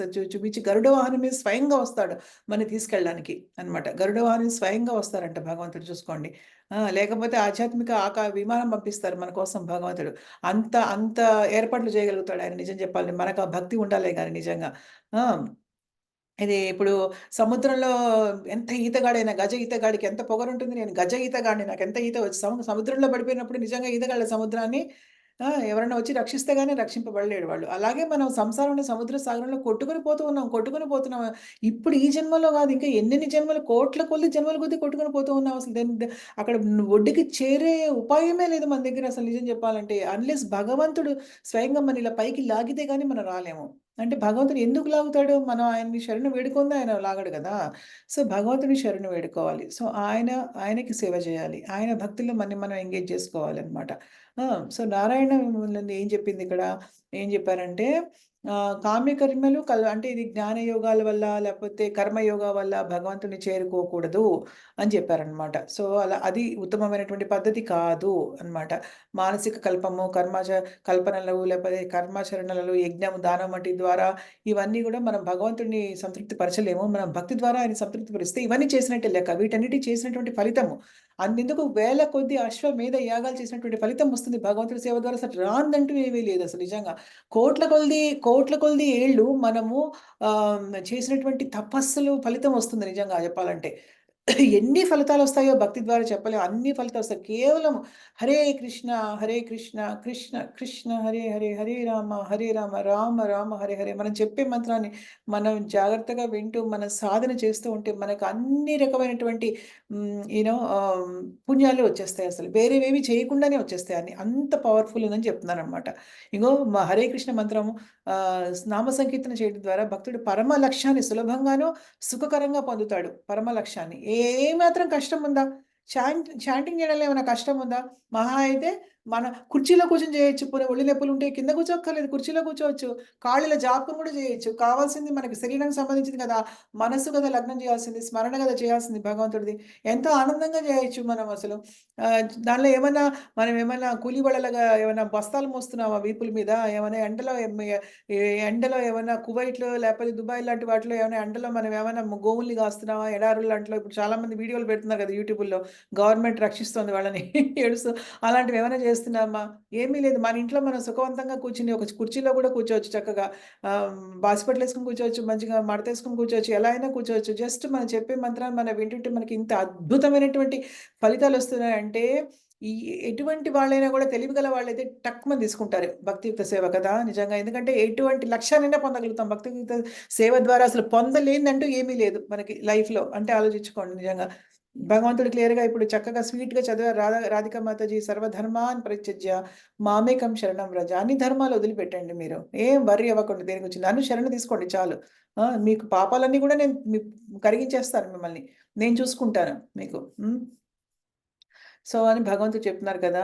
సో ఏంటంటే కృష్ణ చైతన్యంలో అందుకే మనం ఎంత ఇంపార్టెంట్ అనేది, ఎంత ఇంపార్టెంట్, ఎంత సులభతరమైనటువంటి పద్ధతి మనకి కృష్ణ చైతన్యం అనేది ఆలోచించుకోవాలి మనం అనమాట. చక్కగా మనం జీవిత సంసిద్ధిని పొందే విధానం అనమాట ఇది. భగవంతుడే పూర్తి బాధ్యత వహిస్తాడు మనకి. మన మనసు గోడు వింటాడు, ఆ పాండురంగుడు ఉన్నాడు, మన మనసు గోడు వింటాడు, మన భారం అతడు మోస్తాడు. ఒక కవి పాడాడు కదా, నేను ఎప్పుడు పాడుతుంటాను ఈ పాట మీ దగ్గర కూడా. భారమతడు మోసేనురా, ఓ యాత్రి కూడా నిన్నతడే కాచేనురా, అతనే నేను చూసుకుంటాడు, హరినామం మరో వద్దురా, అది కూడా చెప్పారు. ఆ కవి ఎవరు మరి, భక్తుడే ఉంటాడు బహుశా, లేకపోతే ఎలా రాస్తాడు ఆ విధంగా పాట కదా నిజంగా. అసలు ఆయనే చూసుకుంటాడు అన్నీ కూడా, సంపూర్ణమైన బాధ్యత భగవంతుడు వహిస్తాడు. ఇంకా భగవంతుడు మన పట్ల బాధ్యత వహించడం కలిసి కావాల్సింది ఏముంది మనకి? మన భర్తలు, మన భార్యలు, మన పిల్లలు బాధ్యత వహించడం వేరు, కానీ భగవంతుడు అంతటా భగవంతుడు అద్వితీయమైనటువంటి దేవాది దేవుడు మన గురించి బాధ్యత వహించడం కంటే ఇంకా అదృష్టం ఏముంటుంది నిజంగా. అటువంటి అటువంటి యూనో అదృష్ట భాగ్యం కలగాలంటే మనము భక్తియుక్త సేవలో నిజంగా మనము ఎంగేజ్ అవ్వాలి, అందరం కూడా నిమగ్నం అవ్వాలన్నమాట. అలా మనం సర్వశక్తిమంతుడైనటువంటి శ్రీకృష్ణ భగవాన్ని శరణు పొందుతూ ఉండాలి. అదే జీవితపు అత్యున్నతమైనటువంటి పరిపూర్ణత్వము. దానికి గోల్ పెట్టుకోవాలి, దాని లక్ష్యం పెట్టుకోవాలి, ఆ లక్ష్యం దిశగా అడుగులు వేయాలి. ఎన్ని అవాంతరాలు వచ్చినా కూడా వాటిని పక్కన పెట్టేయాలి. మనసు చాలా స్ట్రాంగ్గా ఉండాలి, దేనికి చలించకూడదు నిజంగా అని అలాంటివన్నీ ఏర్పరచుకోవాలి. విల్ పవర్ అనేది పెంచుకోవాలి, చాలా పట్టుదల నిశ్చయం ఉండాలి. అసలు నిజంగా దేనికి లొంగకూడదు అసలు నిజంగా. అప్పుడు మనం భగవంతుడు కనికరించడా, ఆయన హ్యాపీ ఫీల్ అవ్వడా, సంతోషపడ్డా, ఆయన గుర్తించడం వాళ్ళని ఈజీగా గుర్తిస్తాడు ఆయన. మన సౌకర్యవంతమైన జీవనంలో మనం ఉన్నంత కాలం మనం నాకు ఇవి ఉన్నాయి కాబట్టి నేను మార్చుకోలేని ఇవన్నీ అనుకున్నంత కాలం భగవంతుడు కూడా ఎంత ఇవ్వాలో అంతే ఇస్తాడు అంతే. కానీ ఏంటంటే ఆయన మీదకి ఈ 8వ శ్లోకము చాలా బాగుంటుంది. ఇక్కడ 8వ శ్లోకం నుంచి ఇంక ఎంత బాగుంటుందంటే భగవంతుడు డిఫరెంట్ ఆప్షన్స్ ఇస్తాడు. ఎంత విచిత్రం అంటే ఇది నిజంగా. అసలు ఇక్కడి నుంచి శ్లోకాలు భలే ఈరోజు వస్తుందేమో ఇది అనుకున్నాను. నాకు చాలా నచ్చింది నేను ప్రిపేర్ అవుతున్నప్పుడు. అంటే తెలుగులో అయితే ప్రిపేర్ అవ్వాలి కదా, ప్రిపేర్ అవుతున్నప్పుడు నిజంగా నాకు అనిపించి ఆహా ఆహా అనుకుంటున్నాను నేను నిజంగా. నిజంగా ఇది నెక్స్ట్ వీక్ ఎవరు మిస్ అవ్వకండి నిజంగా. ఎందుకంటే సరే ఇప్పటివరకు ఒక ఎత్తు అయితే భగవంతుడు దీంట్లో చెప్పింది సాకారవాదం గురించి, నిరాకార తత్వం గురించి, తర్వాత అసలు దాని డామినేషన్ సాకార వర్సెస్ నిరాకార. అంటే చెప్పారు కదా, సాకార నిరాకారంలో వచ్చే కష్టాలు ఏంటి, ఎంత కష్టతరమైనది, ఇది ఏ విధంగా చేయాలి అవన్నీ చెప్పిన తర్వాత భక్తియుక్త సేవ గురించి మొత్తం ఇప్పుడు చెప్పారు దీంట్లో కదా. ఏంటంటే ఏది 6-7 శ్లోకాల్లో చెప్పారు కదా. ఇప్పుడు 8 నుంచి ఏం చెప్తారంటే ఆయన ఎంత ఇంట్రెస్టింగ్గా ఉందంటే ఇది నిజంగా. రకరకాల ఆప్షన్స్ ఇస్తాడనమాట. నువ్వు ఇది చేయగలుగుతావు పోనీ, ఓకే నువ్వు ఇది చేయలేకపోతే అంటే దశల వారీగా అనమాట. ఎన్ని దశలు ఉన్నాయి, రకరకాల దశల్లో చెప్తారు స్టేజ్‌లో. అత్యుత్తమమైనటువంటి దశ ఏంటి ఫస్ట్ అది చెప్తారు. తర్వాత రెండోది ఏంటంటే రెండో దశ, ఓకే నువ్వు అది చేయలేరా పోనీ మీరు ఇది చేయండి. ఓకే మీరు ఇది కూడా చేయలేరా పోనీ, సరే ఇంకొకటి ఇస్తాను ఆప్షన్, పోనీ అది చేయండి. ఓకే అది కూడా చేయలేరా మీరు, ఓకే ఇంకొకటి ఇస్తాను. ఇలా చెప్పుకుంటూ వెళ్తారు భగవంతుడు. ఆయన ఏం చెప్పారని చూద్దాం. అన్నిటికంటే అత్యుత్తమమైనది ఏంటి అర్థం చేసుకోండి, అన్నిటికంటే లోయెస్ట్ ఏంటో కూడా అర్థం చేసుకుందాం మనం. చాలా ఇంట్రెస్టింగ్‌గా ఉంటుంది. ఇక్కడితో ఈరోజు మనం ఆపుదాము. రాధికా మాతాజీ చదివారు కానీ యాక్చువల్‌గా ధనలక్ష్మి మాతాజీతో ఎండ్ అయింది ఇక్కడ. అది నేను రాసుకోవాలి ఇక్కడ. ఎందుకంటే కరెక్ట్‌గా రాసుకోవాలి. ఎందుకంటే రాధికా మాతాజీ అసలు ఫస్ట్ మిస్ అయ్యారు కాబట్టి తర్వాత చదివారు. సో ఇక్కడ మనం 7వ శ్లోకం వరకు చదివాం ఈరోజు. లాస్ట్ డెడ్ ఎవరంటే మనకి ఈరోజు ధనలక్ష్మి మాతాజీ. ఓకే. సో ఆవిడతో ఇదయింది. నెక్స్ట్ వీక్ నుంచి మనము 8వ అధ్యాయం నుంచి 8వ శ్లోకం నుంచి చదువుదాము. ఎవరు మిస్ అవ్వకండి, చాలా చాలా ఇంట్రెస్టింగ్‌గా ఉంటుంది అది. నేను సో థ్యాంక్ యూ అందరికీ. ఎవరికైనా ఈ సాకార, నిరాకార తత్వాల గురించి ఏమైనా క్వెషన్స్ ఉంటే అడగచ్చు. మీకేమైనా అర్థమైందా? ఎవరైనా చెప్తారా? అర్థమైందా ఏదన్నా? పద్మజ మాతాజీ చెప్పారు. ఇంకెవరైనా చెప్తారా? మీరు ముందుకొచ్చి జస్ట్ మీకు అర్థమైంది ఏంటో చెప్తారా దీనిలో?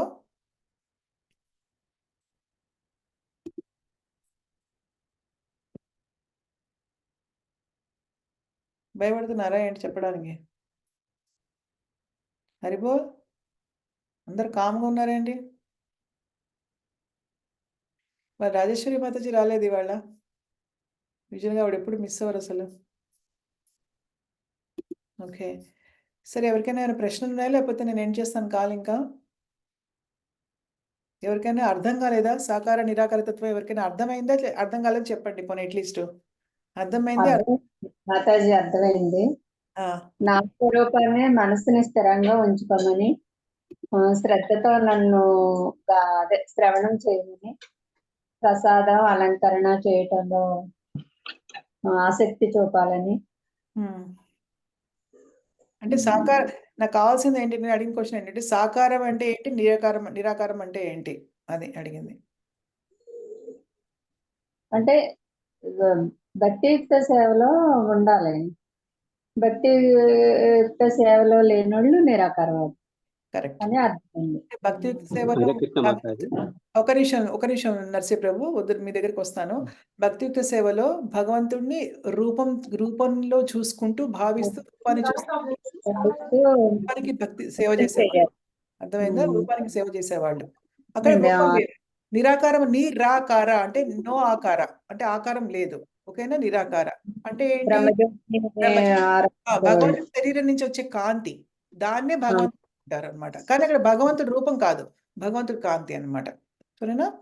ఆయన రూపంలో అయితే ఎక్కువ భక్తితో ఉండగలుగుతాము. ఆయన్ని ఆరాధించి ఎక్కువ ప్రేమ కలుగుతుంది. అదే చెప్పడంలో వ్యక్తం చేయటంలో పర్లేదు, బాగానే వ్యక్తం చేయగలిగారు. మనసులో తెలిసిన వ్యక్తం చేయడంలో కొంచెం కష్టం అవుతుంది. అందుకే నేను చెప్పేటప్పుడు మీరు రాసుకోవచ్చు. అందుకే రాసుకుంటే చాలా హెల్ప్ అవుతుంది. నేను చాలాసార్లు చెప్పాను అందరికీ కూడా రాసుకుంటే బాగుంటుందని. బట్ పర్వాలేదు మాతాజీ, కరెక్ట్ గా చెప్పారు మీరు. అండర్స్టాండింగ్ కరెక్ట్ గానే ఉంది, అవగాహన కరెక్ట్ గానే ఉంది. సరేనా? నరసింహ చెప్తున్నారు మీరు కుమారి, ఇంకెవరు చెప్తున్నారు? నిరాకారం కంటే సాకారం భక్తి గొప్పది మాతాజీ. అంటే భగవత్స్థాన్ని చేరడానికి సాకారం అనేది ఒక భగవత్ మనసు లోపల ఒక మూర్తిని మనం సంకల్పించుకొని భక్తి చేసేది గొప్ప మాతాజీ. కరెక్ట్. Very nice. దేవదేవుని శ్రీకృష్ణ భగవాన్ మనసులో సాకారం చేసుకొని నిశ్చలంగా మనం భగవంతుని ధ్యానం చేస్తే చాటింగ్ గాని విషయంలో గాని భగవత్సాన్ని చేరుతామని నా ఉద్దేశం. రూపం మీద మనం లగ్నం చేయాలి. మనకి రూపం ఉంది కాబట్టి భగవంతుడు కూడా ఒక ఆకారం ఉన్నట్టుగా మనం చేసుకుంటేనే మనకి చాలా సులువు అవుతుంది అనమాట. ఈజీగా మనం కనెక్ట్ భగవంతుడికి. కనెక్ట్ మాతాజీ. అదే. Thank you Prabhu, thank you so much. ఇంకెవరైనా ఏమైనా చెప్తారా? ఓకే, నేను రికార్డింగ్ స్టాప్ చేస్తున్నాను. ఓకేనా?